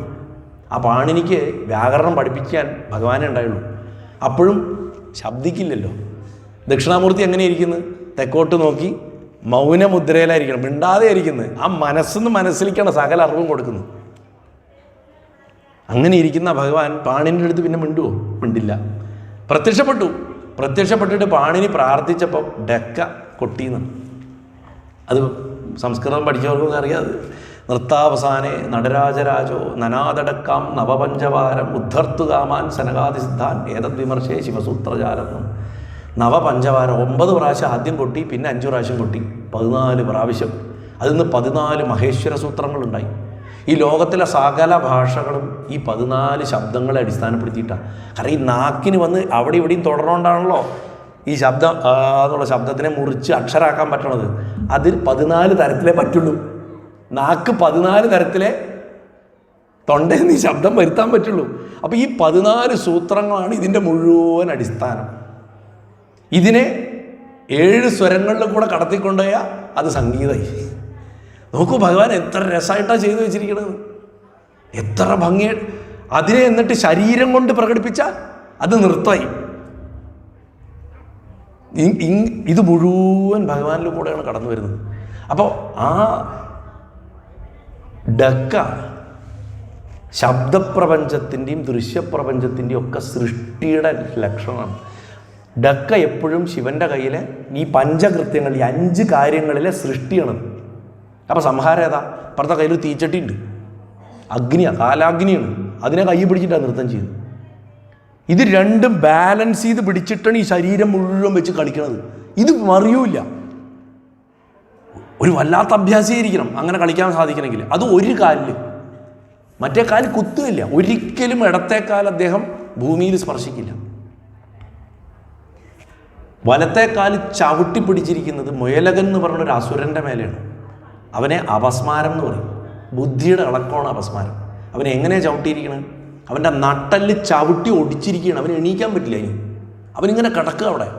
ആ ചവിട്ടി പിടിച്ചിരിക്കുക. അത് നമ്മുടെ തലയുടെ ബുദ്ധിയുടെ മറിച്ചിലുകളെ, നമ്മുടെ കൺഫ്യൂഷൻസിനെ യഥാർത്ഥ ബ്രഹ്മജ്ഞാനിക്ക് മായയിൽ പെട്ട, അവൻ മായയാണ്. അവനെ ചവിട്ടി പൊട്ടിച്ചിരിക്കുക. അവൻ്റെ നട്ടല് പൊട്ടി എന്നാണ് സങ്കല്പിക്കേണ്ടതെന്നാണ് ധ്യാനത്തിൽ.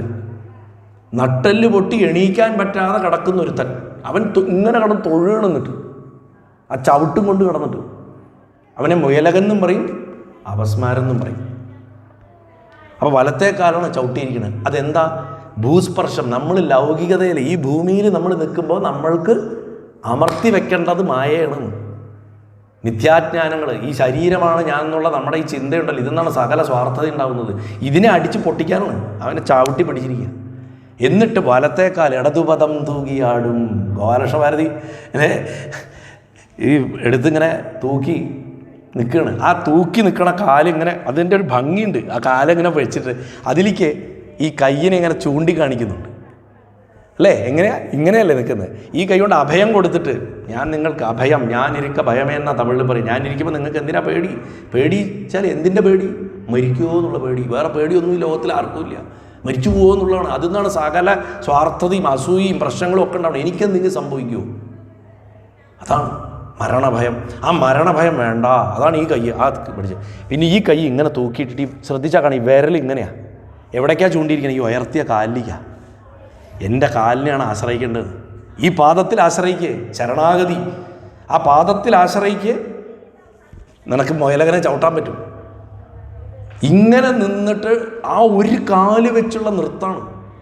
ഭഗവാൻ എങ്ങനെയാണോ കാളിയൻ്റെ നട്ടൻ ഒടിച്ചു വിട്ടത് ചവിട്ടിയിട്ട് കൃഷ്ണൻ, അത് തന്നെയാണ് നടരാജനിൽ. ശരിക്ക് കാളിയമർദ്ദനമൂർത്തി, കലിംഗനർത്തനമൂർത്തിയും നടരാജമൂർത്തിയും ഒരേ കൺസെപ്റ്റാണ്, ഒരേ തത്വമാണ്. 2 സ്കൂളുകളിൽ വരുന്നു എന്നേ ഉള്ളൂ.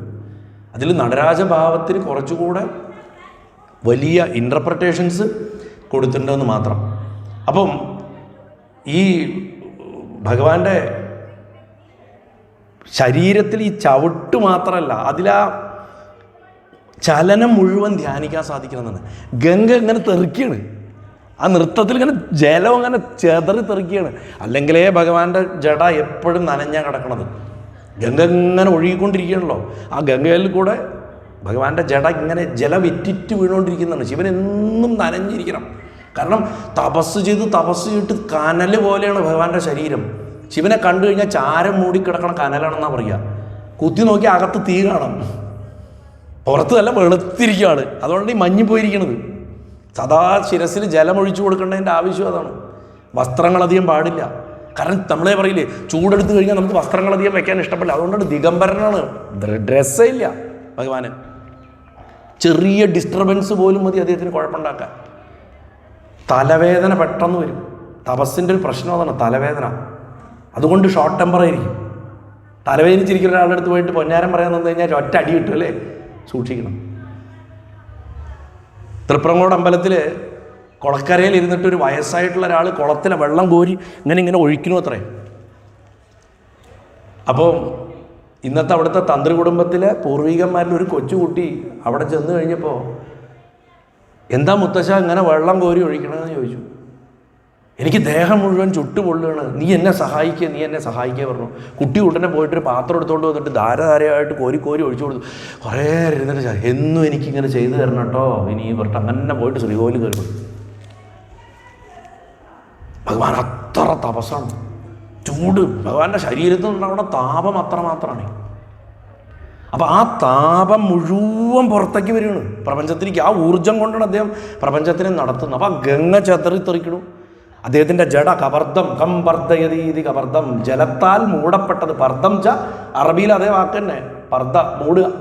സംസ്കൃതമാണത് ശരിക്കും, അതിൻ്റെ റൂട്ട് സംസ്കൃതമാണ്. പർദ്ധം ജലത്താൽ മൂടപ്പെട്ട, കം ച വെള്ളം, സൃഷ്ടി എന്നർത്ഥം.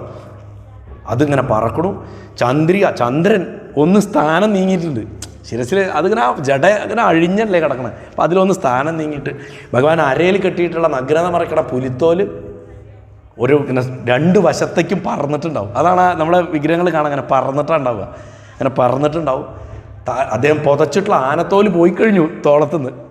ശിവൻ്റെ രൂപം ശരിക്കും അങ്ങനെയാണ്, പുലിത്തോലുടുത്ത് ആനത്തോല് പുതച്ചിട്ടാണ്.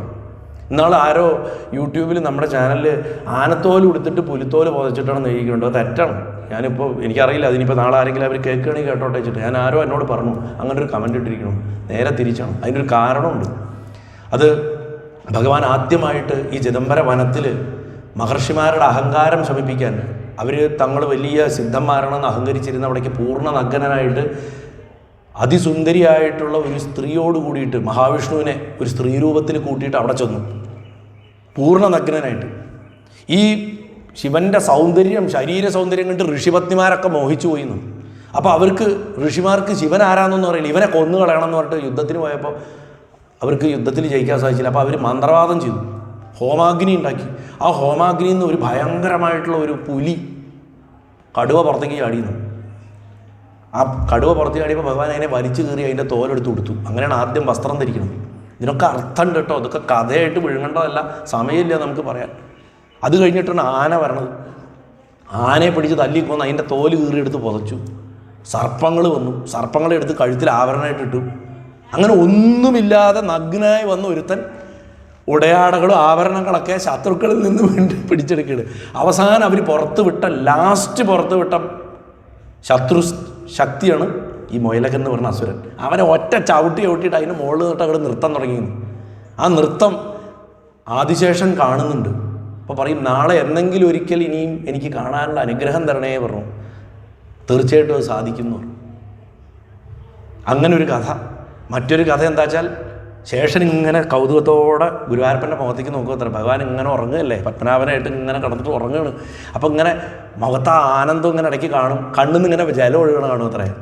അപ്പോൾ ഒരു ദിവസം നാരായണൻ ഉണർന്നപ്പോൾ ചോദിച്ചു അത്ര, അങ്ങ് എന്ത് കണ്ടിട്ടാണ് സന്തോഷിക്കണമെന്ന് ചോദിച്ചു. മഹാദേവൻ്റെ നൃത്തം കണ്ടിട്ടുള്ള സന്തോഷമാണെന്ന് പറഞ്ഞു. അപ്പോൾ ഇവിടെ ഡ്യൂട്ടി ഉള്ളതുകൊണ്ട് ഈ കിടക്കയല്ലേ, എണീച്ചു പോകാൻ പറ്റില്ല. അപ്പോൾ എനിക്ക് എന്തെങ്കിലും ഒരിക്കൽ കാണാൻ സാധിക്കണം എന്ന് പറഞ്ഞപ്പോൾ നമുക്ക് രണ്ടുപേർക്കും പോകാമെന്ന് പറഞ്ഞിട്ട് അങ്ങനെ പോയിട്ട് അത്ര മഹാദേവനെ പ്രീതിപ്പെടുത്തി അനന്തൻ പതഞ്ജലി മഹർഷിയായിട്ട് ജനിച്ചപ്പോൾ, യോഗവിദ്യയുടെ നാഥനായിട്ടുള്ള പതഞ്ജലി മഹർഷിയായിട്ട് ജനിച്ചു. അദ്ദേഹം വ്യാഘ്രപാദൻ എന്ന് പറയുന്നത് നമ്മുടെ വൈക്കത്ത് പ്രതിഷ്ഠിച്ച, വൈക്കത്തിൻ്റെ ശരിക്കുള്ള പേര് വ്യാഘ്രപാദപുരം എന്നാണ്.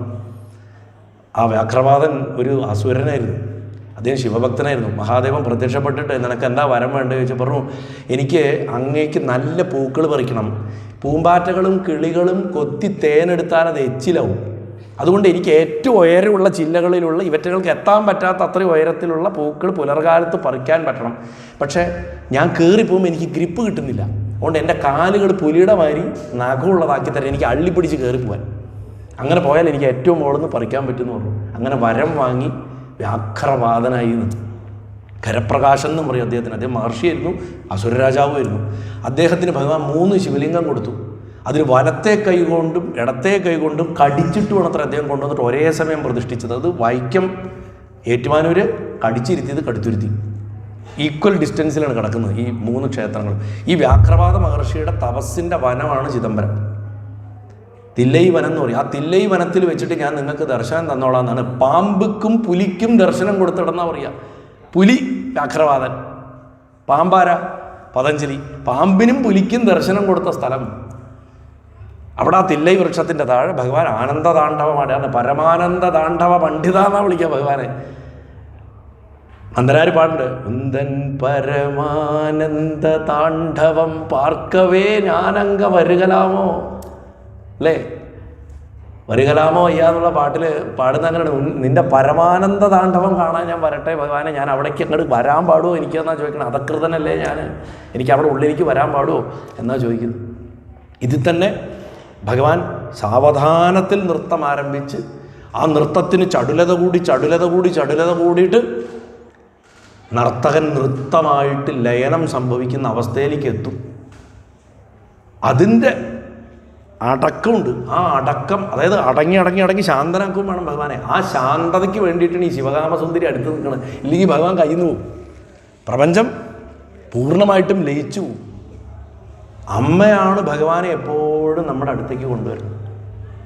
ഞാൻ മുമ്പ് ചില പ്രഭാഷണങ്ങളിൽ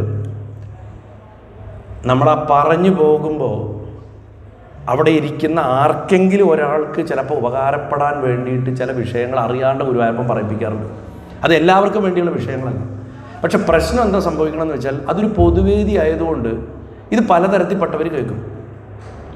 ഇത് ചിലവർ പകുതി വന്ന അവസ്ഥയിൽ വിഴുങ്ങും, എന്നിട്ട് അവരിത് വീഡിയോ ആയിട്ട് റീലായിട്ടും ശുദ്ധ പൊട്ടത്തരായിട്ട് വിളിച്ചു പറയും.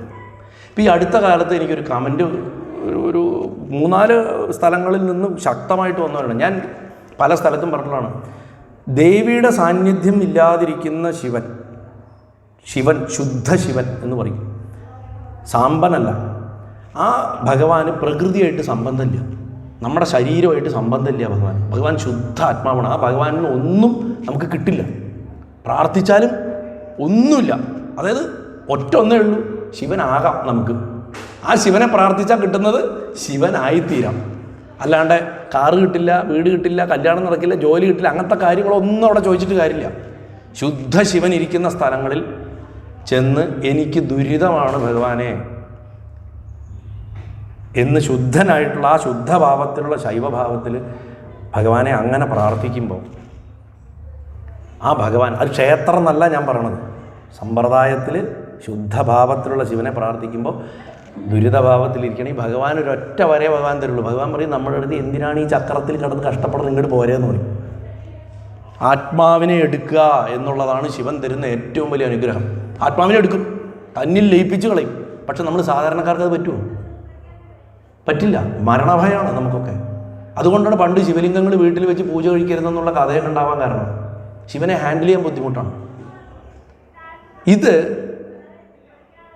അതിൻ്റെ രീതിയിൽ കൃത്യമായി മനസ്സിലാക്കുന്നവർക്ക് വേണ്ടിയിട്ടാണ് പറഞ്ഞു കൊടുത്തിട്ടുള്ളത്.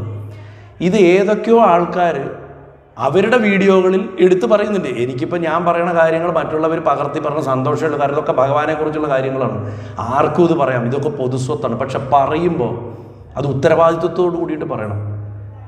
ഒരു മഹാനി അടുത്ത് പറഞ്ഞു അത്രേ, ശിവക്ഷേത്രങ്ങൾ ഒറ്റയ്ക്ക് ശിവനിരിക്കുന്ന സ്ഥലത്ത് പോയി പ്രാർത്ഥിച്ച ആൾക്കാർ മരിച്ചു പോകും.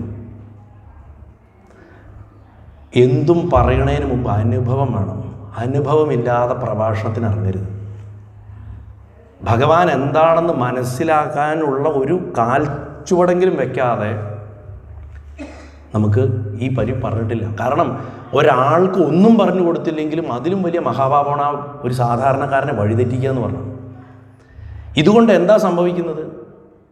ഈശ്വരനോടൊരു അകൽച്ച ഉണ്ടാവുകയാണ്. കാരണം മനുഷ്യൻ ആത്യന്തികമായിട്ട് ഏറ്റവും പ്രധാനം അവനവൻ്റെ ജീവനാണ്, പിന്നെ പൈസയാണ്, അല്ല ചിലർക്ക് തിരിച്ചുകൊണ്ട്. അപ്പോൾ അബദ്ധങ്ങൾ, ഞാൻ ശരിക്കും പറഞ്ഞു, ഞാൻ നടരാജ രഹസ്യം പറയുമ്പോൾ മരണവുമായി ബന്ധപ്പെട്ട അനവധി വിഷയങ്ങൾ ശരിക്കും പറയേണ്ടതുണ്ട്. ഇപ്പം എനിക്ക് പേടിയാണ് പറയാൻ. എനിക്ക് പേടിയാണ്. കാരണം ഇതിപ്പോൾ ഞാൻ ഇന്ന് പറഞ്ഞ് ഇത് നാളെ ഇതിൻ്റെ റെക്കോർഡ് വന്നു കഴിഞ്ഞാൽ ഇമ്മീഡിയറ്റ്ലി ഇവിടെ കുറേ ആൾക്കാർ ഇതെടുത്തിട്ട് റീലാക്കുകയാണ്. എൻ്റെ ശബ്ദം വെച്ചിട്ടല്ല, അവരവരുടെ രീതി പറയും. അവരവരുടെ രീതി പറയണതിൻ്റെ വിഷമേ എനിക്കില്ല. വഴിതെറ്റിക്കണമാതിരി പറയുന്നു. വഴിതെറ്റിച്ച് പറയണമെന്നുള്ളത്, പ്രത്യേകിച്ച് ഭഗവാനെ പറ്റിയുള്ള കാര്യങ്ങൾ വഴിതെറ്റിച്ച് പറയണതിൻ്റെ ദുരന്തഫലം അനുഭവിക്കുന്നത് ഒരു തലമുറ മുഴുവനാണ് അനുഭവിക്കുക.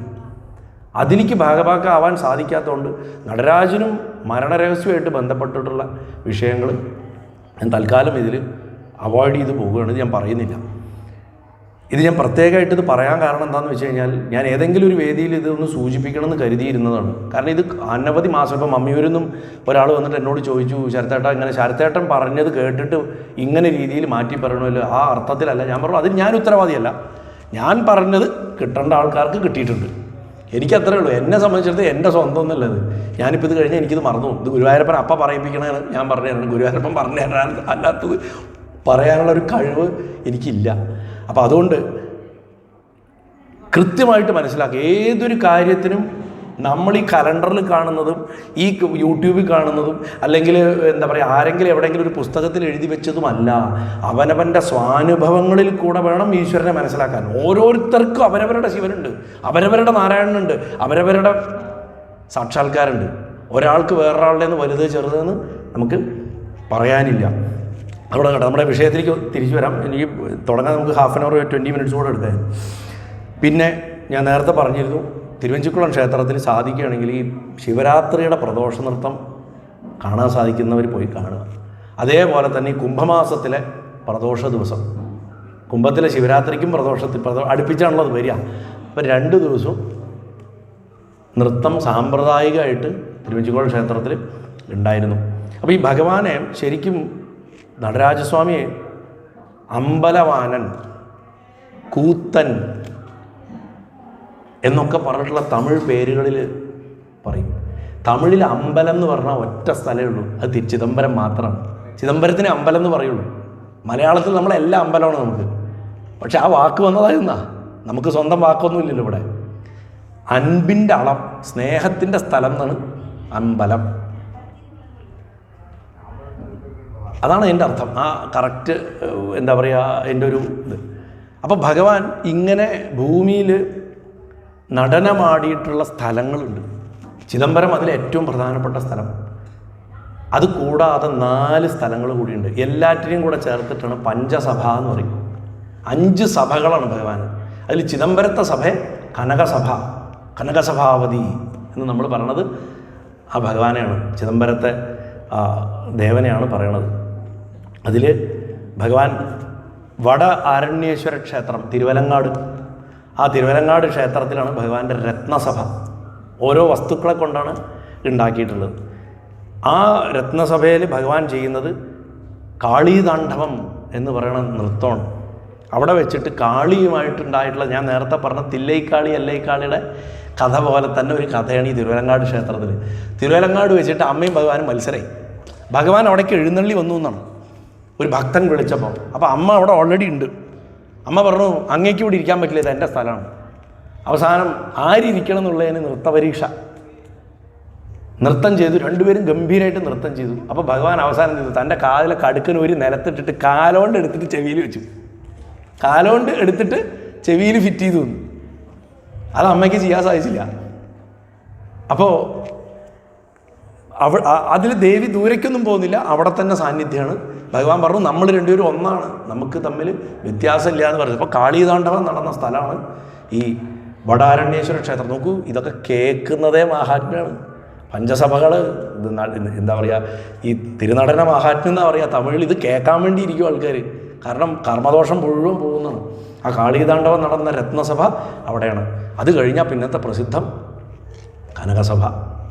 ആനന്ദതാണ്ഡവം നടന്ന് ആനന്ദത്തിൻ്റെ താണ്ഡവം നടന്ന സ്ഥലമാണ് ചിദംബരം. അതിനെക്കുറിച്ച് നമ്മളിപ്പോൾ പറഞ്ഞു. അത് കഴിഞ്ഞാൽ സന്ധ്യാതാണ്ഡവം, സന്ധ്യ നേരത്തെ പ്രദോഷ നൃത്തം നടക്കുന്ന സ്ഥലം മധുരമീനാക്ഷി ക്ഷേത്രത്തിൻ്റെ ഉള്ളിൽ സുന്ദരേശ്വര സ്വാമിയുടെ മഹതത്ഭുത താണ്ഡവം എന്ന് പറഞ്ഞിട്ടുള്ള ഒരു താണ്ഡവത്തിൻ്റെ ഒരു കഥ പറഞ്ഞിട്ടാണ് ഞാനിന്നത് അവസാനിപ്പിക്കാൻ പോകുന്നത്. ആ താണ്ഡവമാണ് ലാസ്റ്റ് കഥ ഇന്നത്തെ. അത് കഴിഞ്ഞാൽ മുനിതാണ്ഡവം എന്ന് പറഞ്ഞിട്ട് ചെമ്പിൻ്റെ സഭയുണ്ട്, താമ്രസഭ. അത് വരുന്നത് ശെപ്പറൈ എന്ന് പറയുന്ന ക്ഷേത്രത്തിലാണ് ഈ താണ്ഡവം വരുന്നത്, ശെപ്പറ ക്ഷേത്രത്തിൽ. അതുപോലെ ത്രിപുര താണ്ഡവം എന്ന് പറഞ്ഞിട്ട് ചിത്രസഭ, കുട്രാലനാഥർ ക്ഷേത്രത്തിൽ ചിത്രസഭ. ഇതൊക്കെ തമിഴ്നാട്ടിലാണ് ഈ ക്ഷേത്രങ്ങളൊക്കെ. അപ്പോൾ ഒന്നുകൂടെ പറയാം, വടാരണ്യേശ്വര ക്ഷേത്രത്തിൽ രത്നസഭ, നടരാജ ക്ഷേത്രത്തിൽ ചിദംബരത്ത് കനകസഭ, മീനാക്ഷി ക്ഷേത്രത്തിൽ മധുരയിൽ രജതം വെള്ളിയുടെ സഭ, വെള്ളിയാണ് അവിടെ വെള്ളിയുടെ സഭ. അതുമാതിരി ചെമ്പിൻ്റെ താമ്രസഭ എന്ന് പറയുന്നത് ചെപ്പറ എന്ന് പറയുന്ന ക്ഷേത്രത്തിൽ ചിത്രസഭ, ചിത്രപ്പണികളോട് കൂടിയിട്ടുള്ള അലങ്കാരങ്ങളോട് കൂടിയിട്ടുള്ള കുട്രാലനാഥ ക്ഷേത്രത്തിൽ. ഇതാണ് ഭഗവാന്റെ പഞ്ചസഭകൾ. ശിവനെ സംബന്ധിച്ചിടത്തോളം പഞ്ചസഭകൾ, പഞ്ചഭൂത സ്ഥലങ്ങൾ, ഇതൊക്കെ പ്രത്യേകതയുണ്ട്.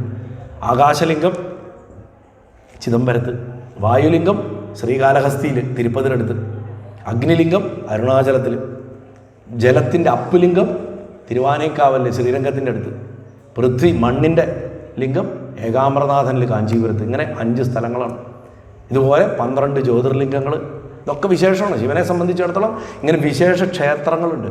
അതിൽ ഈ സഭകൾ മുഴുവൻ സന്ദർശിക്കുന്നത് വളരെ വിശേഷമായിട്ട് പറയും. നമ്മളിപ്പോൾ 4 അമ്പലം തൊഴുക എന്നൊക്കെ പറഞ്ഞ മാതിരി ഒരു ദിവസം കൊണ്ടൊന്നും സാധിക്കില്ല. എന്നാലും ഈ 5 ക്ഷേത്രങ്ങളിലും തൊഴുന്നത് വളരെ വിശേഷമാണ്. ഇതിൽ ഓരോ ക്ഷേത്രത്തിനും ഓരോ സ്ഥലമഹാത്മ്യമുണ്ട്.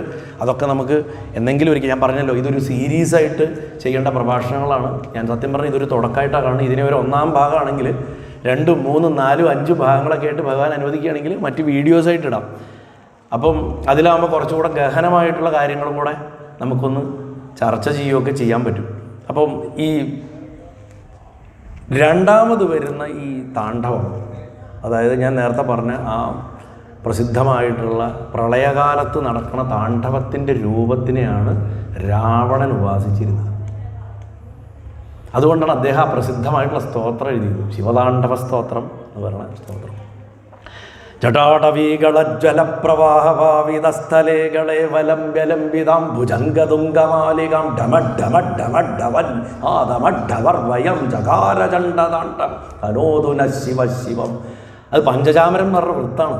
നമ്മൾ സ്കൂളിൽ വൃത്തം പഠിക്കുമ്പോൾ ജരം ജരം ജഗം നിരന്നു പഞ്ചചാമരം വരും എന്ന്. അതാണ് അതിൻ്റെ അതിൻ്റെ ചെല്ലണ രീതി തന്നെ തളണ അത് താണ്ഡവം മുറുകിക്കഴിഞ്ഞാൽ വരുന്ന ഭാവമാണ്. ജരം ജരം ജഗം നിരന്നു പഞ്ചചാമരം വരും. അതാണ് ശരിക്കും അതിൻ്റെ ഇത് വരുന്നത്. ഈ ജടാഹടാഹ സംഭ്രമ ഭ്രമൻ നിലിംബ നിർജരീ വിലോലവീജി വല്ലരീ വിരാജമാനമൂർധനി ധഗദ്ധഗദ്ധഗജ്വലല്ലാട പട്ടപാവകേ കിശോരചന്ദ്രശേഖരി രതിപ്രദീക്ഷണം മമ ധരാധരേന്ദ്ര നന്ദി. അങ്ങനെ പോകും. അത് പൂജകൾ, എല്ലാ പൂജയുടെയും അവസാനത്തിൽ രാവണൻ ചൊല്ലിയിരുന്നതാണെന്നാണ്. രാവണൻ സംഗീതത്തിലും ചിത്രരചനയിലും അദ്വിതീയനായിട്ടുള്ളൊരു കലാകാരനായിരുന്നു, മഹാവൈദ്യനായിരുന്നു.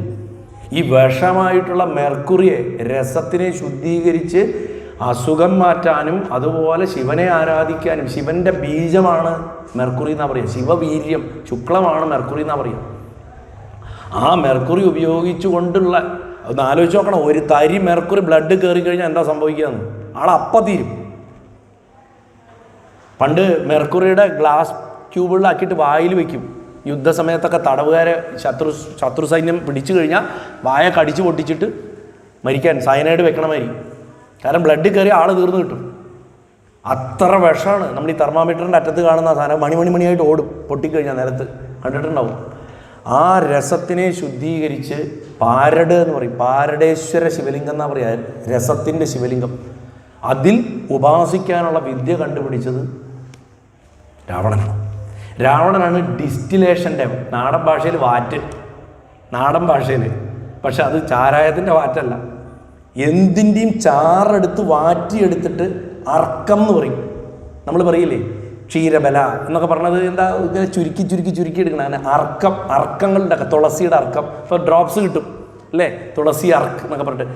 എന്തിനെ അങ്ങനെ ചുരുക്കി അതിൻ്റെ ഗുണത്തിനെ ചുരുക്കി എടുക്കാനുള്ള വിദ്യ കണ്ടുപിടിക്കുന്നത് ഡിസ്റ്റിലേഷൻ പ്രോസസ്സ് രാവണനാണ്. അദ്ദേഹത്തിൻ്റെ ഒരു പുസ്തകം തന്നെയുണ്ട്, അർക്കപ്രകാശം എന്ന് പറഞ്ഞിട്ട്.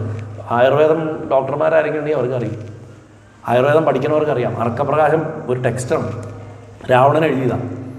ആരും വിചാരിച്ചില്ല അല്ലേ രാവണൻ ഇത്ര സംഭവമാണെന്ന്. അപ്പോൾ ആ രാവണൻ ഇത് മുഴുവൻ കിട്ടുന്നത് ഈ നടരാജഭാവത്തിനെ ഉപാസിച്ചിട്ടാണ്. രാവണൻ്റെ ഉപാസനാമൂർത്തി നടരാജനാണ്. അങ്ങനെ ഈ പ്രളയതാണ്ഡവ മൂർത്തിയായിട്ടുള്ള ആ ഭഗവാനെ ആരാധിക്കുന്ന സമ്പ്രദായങ്ങളിൽ ഇപ്പോൾ കൂടുതൽ അറിയണമെന്ന് ആഗ്രഹിക്കുന്ന ആൾക്കാർക്ക് തമിഴിലൊരു ഗ്രന്ഥമുണ്ട്, ഉന്മയി വിളക്കം എന്ന് പറഞ്ഞിട്ടൊരു പുസ്തകമുണ്ട്. ഉന്മയി വിളക്കം വായിച്ചു കഴിഞ്ഞാൽ ഈ നടരാജ സങ്കല്പത്തിൻ്റെ രഹസ്യങ്ങൾ അനവധി മനസ്സിലാക്കാൻ പറ്റും. അതിലാണ് ഭഗവാന്റെ ശരീരം എങ്ങനെയാണ് പഞ്ചാക്ഷരമായിട്ട് നിൽക്കുന്നത് എന്ന് മനസ്സിലാക്കി തരുന്നത്. പാദങ്ങൾ ഞാൻ നേരത്തെ പറഞ്ഞ മാതിരി ചോമൽ, ചുണ്ട്, മുഖം മൊത്തം, ശിരസ്, ഇത്രയും ഭാഗങ്ങളാണ് ഈ നാമ ശിവായയുടെ അതിനൊരു കോൺഫിഗറേഷൻ ഉണ്ട്. അത് ഉപദേശമായി കിട്ടി. അതിനെ ധ്യാനിച്ച് ഭഗവാനെ സാക്ഷാത്കരിക്കണ പദ്ധതികൾ ധാരാളമുണ്ട്. ഞാൻ നേരത്തെ പറഞ്ഞ മാതിരി ഭഗവാന്റെ പുറകിലുള്ള ആ കാലചക്രം, ആ അഗ്നിയുടെ കാലചക്രത്തിനെയാണ് ഓംകാരമായിട്ട് നമ്മൾ ആരാധിക്കുന്നത്. അപ്പം ശരിക്കും പാലാഴിമദനം കഥയായിട്ടും ഒക്കെ ബന്ധപ്പെട്ടിട്ടും അതുപോലെ പതഞ്ജലി മഹർഷിയായിട്ട് ബന്ധപ്പെട്ടിട്ടും ഒക്കെ ഈ ഭാവത്തിന് അനവധി കഥകൾ നമ്മുടെ നാട്ടിൽ പ്രചാരത്തിലുണ്ട്. പക്ഷേ നമുക്ക് മനസ്സിലാക്കേണ്ട കാര്യം എന്താണെന്ന് വെച്ച് കഴിഞ്ഞാൽ, ഞാൻ നേരത്തെ പറഞ്ഞ പോലെ നമ്മുടെ ജീവൻ്റെ താളമാണ് ഈ കാണായ പ്രപഞ്ചം ചലിക്കുന്നതിൽ. നമ്മൾ കാണുന്ന ഒരിതാ കാറ്റടിക്കണോ, ഇലകൾ ഇളകണോ, അത് താണ്ഡവമാണ് ഭഗവാന്റെ. പക്ഷികൾ പറക്കണു, നമ്മൾ നടക്കണു, ശരീരം ഇളകി ചാടി മറിഞ്ഞ് ചെയ്യുന്ന കാര്യങ്ങളെന്ന് മാത്രമല്ല എന്തും. ഇപ്പോൾ ദാ നിശ്ചേഷ്ടമായിട്ട് നിലത്ത് കിടക്കണ മണ്ടരികളുടെ അകത്ത് പോലും ചലനമുണ്ട്, നമ്മൾ കാണുന്നില്ല, വളരെ സൂക്ഷ്മമായ തലത്തിൽ. ആ ചലനങ്ങൾ മുഴുവൻ ഒരു കൃത്യമായിട്ടുള്ള ഒരു ക്രമത്തിൽ പോയിക്കൊണ്ടിരിക്കുന്നു. അതിനെ ഋതം എന്ന് പറയും, ഇംഗ്ലീഷിൽ ഋതം എന്ന് പറയും, സംസ്കൃതത്തിൽ ഋതം എന്ന് പറയും. ആ ഋതം നിലനിർത്താൻ എന്തൊക്കെ കാര്യങ്ങൾ ആവശ്യമുണ്ടോ പ്രപഞ്ചത്തിൽ, അതിനെ നമ്മൾ ധർമ്മം എന്ന് പറയും. അതാണ് ധർമ്മം. ആ ഋതം മെയിൻറ്റെയിൻ ചെയ്യാൻ എന്തൊക്കെ വേണോ അത് ധർമ്മം.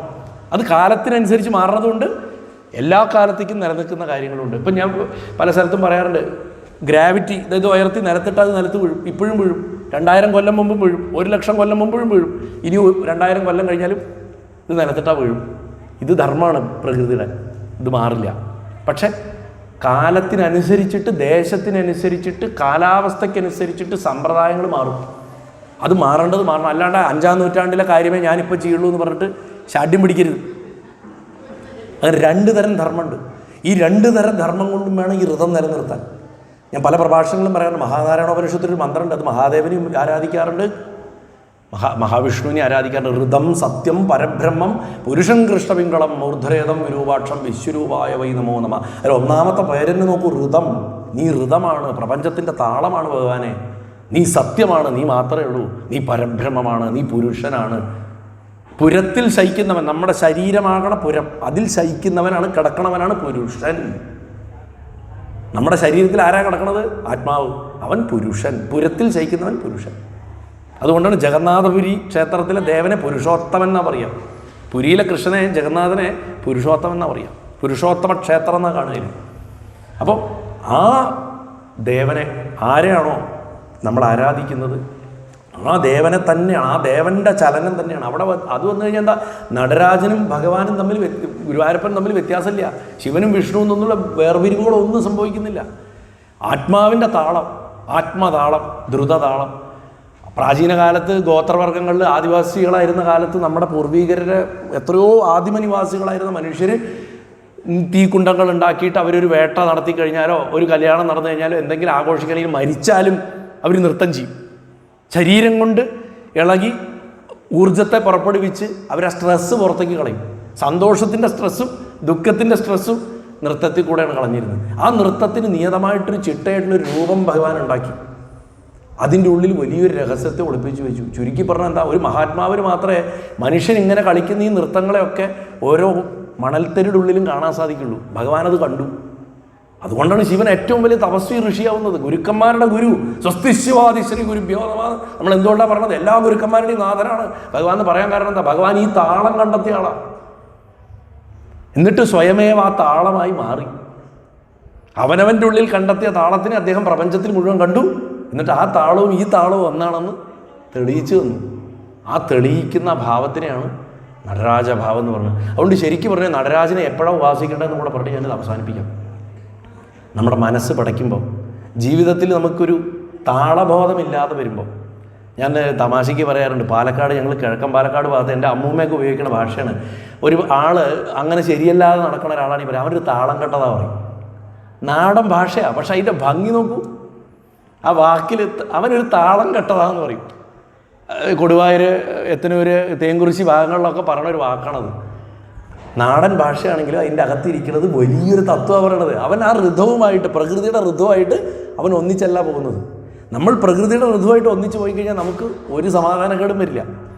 ആ താളത്തെ തിരിച്ചറിയാൻ വേണ്ടിയിട്ടാണ് നടരാജനെ ഉപാസിക്കണം. അപ്പോൾ ഭഗവാൻ ഇടത്തേക്കാല് തൂക്കിയിട്ടുണ്ട്. ഞാനൊരു ചെറിയ കഥ കൂടെ പറഞ്ഞ് അവസാനിപ്പിക്കാനാണ് പ്രോമിസ് ചെയ്തിരുന്നത്. മധുര ക്ഷേത്രത്തിൽ, മധുര അറിയാമല്ലോ, സുന്ദരേശ്വരനും മധുര മീനാക്ഷിയുടെയും വംശപരമ്പരയാണ് പാണ്ഡ്യവംശം. പാണ്ഡ്യരാജാക്കന്മാരെന്ന് പറഞ്ഞു കഴിഞ്ഞാൽ അതിഗംഭീരന്മാരായിരുന്നു. അവർക്കൊരു ക്ഷയം വന്ന കാലത്ത് അവരുടെ ഒരു താവഴി കേരളത്തിലേക്ക് കുടിയേറി കൈപ്പുഴത്തമ്പാൻ്റെ കോവിലകം വിലയ്ക്ക് വാങ്ങി ഉണ്ടായതാണ് പന്തളൻ രാജവംശം. അതുകൊണ്ടാണ് ഭഗവാൻ പാണ്ഡ്യവംശക്കാരനായത് സ്വാമി. പാണ്ഡ്യേശ വംശതിലകം കേരളീയ കേളി വിഗ്രഹം എന്നാ പറയുക അല്ലേ. അപ്പോൾ ആ പാണ്ഡ്യവംശത്തിൻ്റെ പരദേവത മധുരമീനാക്ഷിയാണ്. ആ അമ്മയുടെ ഭർത്താവ് സുന്ദരേശ്വരനാണ്. അമ്മയ്ക്ക് 8 വയസ്സും ഭഗവാന് 16 വയസ്സുമാണ് പ്രായം. 8 വയസ്സും 16 വയസ്സുമാണ് പ്രായം. തടാതകൈ എന്നുള്ള പേരിൽ രാജകുമാരിയായിട്ട് ജനിച്ച ആ ദേവിയെ വിവാഹം ചെയ്യാൻ മനുഷ്യരൂപത്തിൽ 16 വയസ്സുള്ള സുന്ദരേശ്വരനായിട്ട് സാധാരണ എല്ലാവരും കണ്ട പേടിക്കണ രൂപമാണ്. വയസ്സൻ്റെ രൂപം, ജടാമകുടം, സർപ്പങ്ങൾ, ഇതൊക്കെ ഉള്ള ആൾ, നല്ല വർണ്ണത്തൂവലൊക്കെ വെച്ച് സ്വർണ്ണക്കിരീടമൊക്കെ വെച്ച് നല്ല സുന്ദരൻ ചെക്കനായിട്ട് 16 വയസ്സ് പയ്യനായിട്ട് വന്ന് കല്യാണം കഴിച്ച സ്ഥലമാണ്. ആ സുന്ദരേശ്വര സ്വാമിയാണ് മധുരമീനാക്ഷി ക്ഷേത്രത്തിൽ ഇരിക്കുന്ന മഹാരാജാവ്. ഭഗവാനെ തൊഴുതിട്ട് വേണം അമ്മയെ തൊഴാൻ.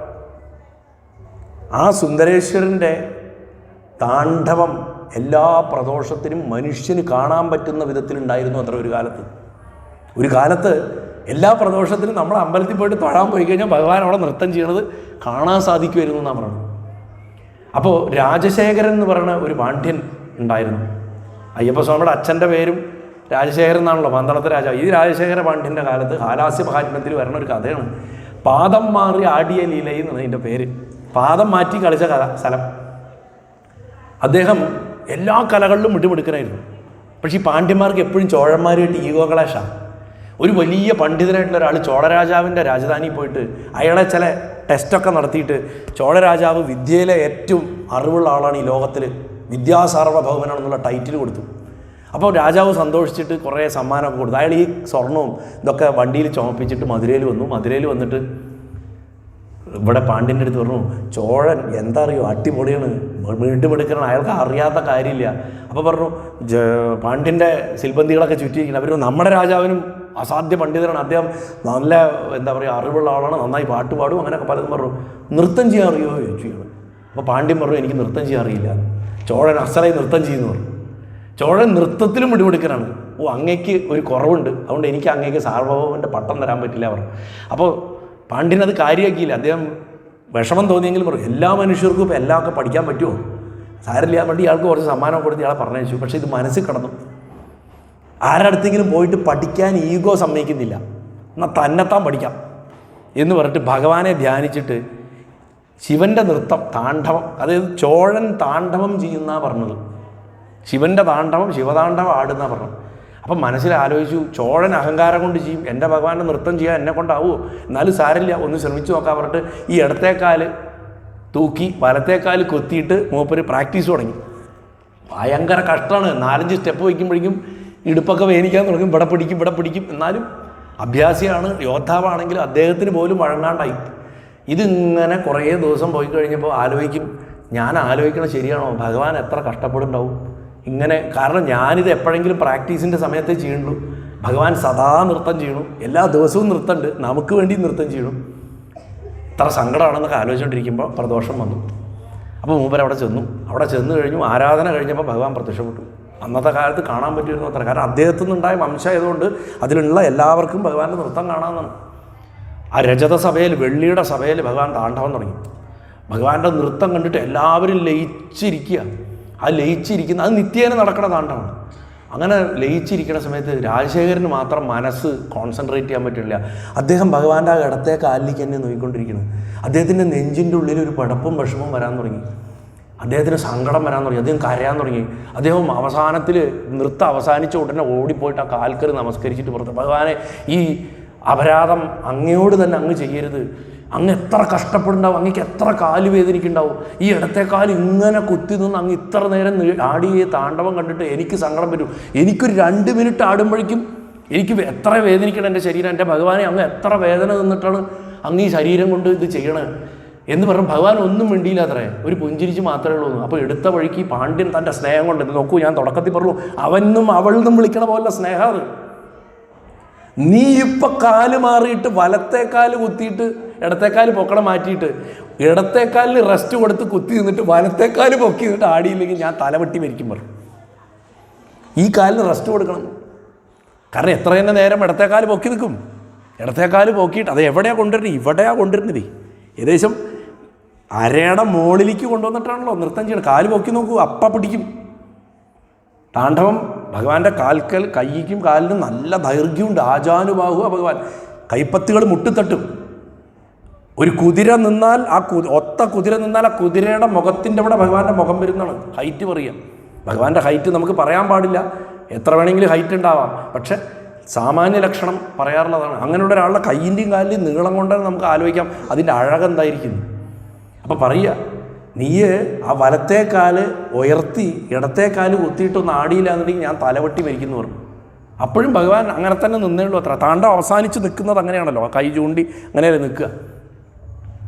അപ്പോൾ വാളെടുത്തിട്ട് തല വെട്ടാൻ പോയ സമയത്ത് ഇദ്ദേഹത്തിൻ്റെ ആഗ്രഹം സാധിപ്പിക്കണമെന്നുള്ള അർത്ഥത്തിൽ, നമ്മൾ സിനിമയിലാണെങ്കിൽ തഥാസ്തു അങ്ങനെ ആവട്ടെ, അതൊന്നുമല്ല, ഓം 3 പ്രാവശ്യം മുഴക്കം കേട്ടു അത്ര. അത് ഭഗവാൻ സമ്മതിച്ചു. പ്രണവം കേട്ടു. ആ പ്രണവം പ്രണവം കഴിഞ്ഞ ഉടനെ ഭഗവാൻ ഈ കാലങ്ങോട്ട് താഴേക്കിറക്കി ഇടത്തേക്കാല് ചവിട്ടി വലതുപാദം തൂകി ആടാൻ തുടങ്ങി. ഇന്നേ വരെ കാണാത്ത കാല് മാറിയ സ്റ്റെപ്പ് മാറുമല്ലോ, എല്ലാം മാറി. എല്ലാം മാറ്റിയിട്ട് വേറൊരു ചലനം കാണിച്ചു കൊടുത്തു എന്നാണ്. ആ നൃത്തം ഇന്നും നടക്കണമെന്നാണ്. അതുകൊണ്ട് നിങ്ങൾ മധുര ക്ഷേത്രത്തിൽ പോയാൽ അവിടെ മാത്രം വലത്തേക്കാല ഉയർത്തിയിട്ടാണ് ഭഗവാൻ നിൽക്കുന്നത്. ഈ വെള്ളിയുടെ സഭയിൽ, രജത സഭയിൽ, ബാക്കി എല്ലാ സഭകളിലും ലോകത്തുള്ള എല്ലാ വിഗ്രഹങ്ങളിലും ഭഗവാൻ ഇടത്തേക്കാല് തൂക്കിയിട്ടാണ് നിൽക്കുക. ഇടത്തേക്കാലിലേക്ക് വലത്തേ കൈ ചൂണ്ടിയിട്ടാണ്. മറ്റേത് നേരെ തിരിച്ചാണ്.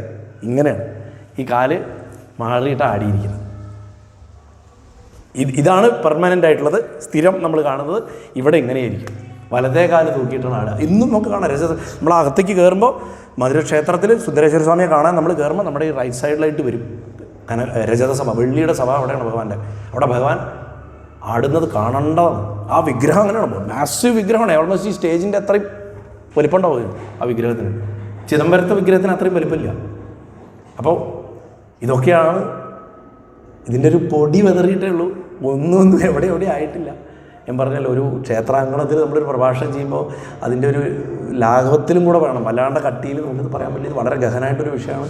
താല്പര്യമുള്ളവർ പഠിക്കണം, മനസ്സിലാക്കണം. ഭഗവാൻ എന്ന് പറഞ്ഞാൽ കടലാണ്. അതിന് എത്ര കോരിയെടുത്താലും നമുക്ക് മതിയാവില്ല. എല്ലാവരെയും ആ മഹാദേവൻ, നടരാജമൂർത്തി, ത്രയോദശിപതി അധിപതിയായിട്ടുള്ള ഭഗവാൻ, മനസ്സ് നിറഞ്ഞ് ശിവാമസുന്ദരിയോടുകൂടി ഇരിക്കുന്ന ഗുരുനാഥൻ എല്ലാവരെയും മനസ്സ് നിറഞ്ഞ് അനുഗ്രഹിക്കട്ടെ എന്ന് പ്രാർത്ഥിക്കുന്നു. അപ്പോൾ എൻ്റെ ഗുരുവായൂരപ്പനും മഹാദേവനും കുറൂരമ്മയുടെ ഉണ്ണി നിങ്ങളെല്ലാവരെയും, നിങ്ങളുടെ കുടുംബത്തിനെയും ദേശത്തിനെയും സർവ്വവിധ സമൃദ്ധിയും ആരോഗ്യമൊക്കെ നൽകി വീണ്ടും അനുഗ്രഹിക്കട്ടെ. ഇവിടെ ഭക്തി വളരട്ടെ, ക്ഷേത്രം അഭിവൃദ്ധിയിലേക്ക് വരട്ടെ എന്ന് പ്രാർത്ഥിച്ചിട്ട് ഗുരുവായൂരപ്പനെ സാക്ഷിയാക്കിയിട്ട് മഹാദേവൻ്റെ തൃപാദങ്ങളിൽ എളിയ പ്രഭാഷണത്തിനെ സാഷ്ടാംഗം നമസ്കരിച്ചുകൊണ്ട് സമർപ്പിക്കുന്നു. നാരായണാഖില ഗുരോ ഭഗവൻ നമസ്തേ. ശംഭോ നാരായണ ഗുരുവായൂരപ്പ സർവേശ്വര.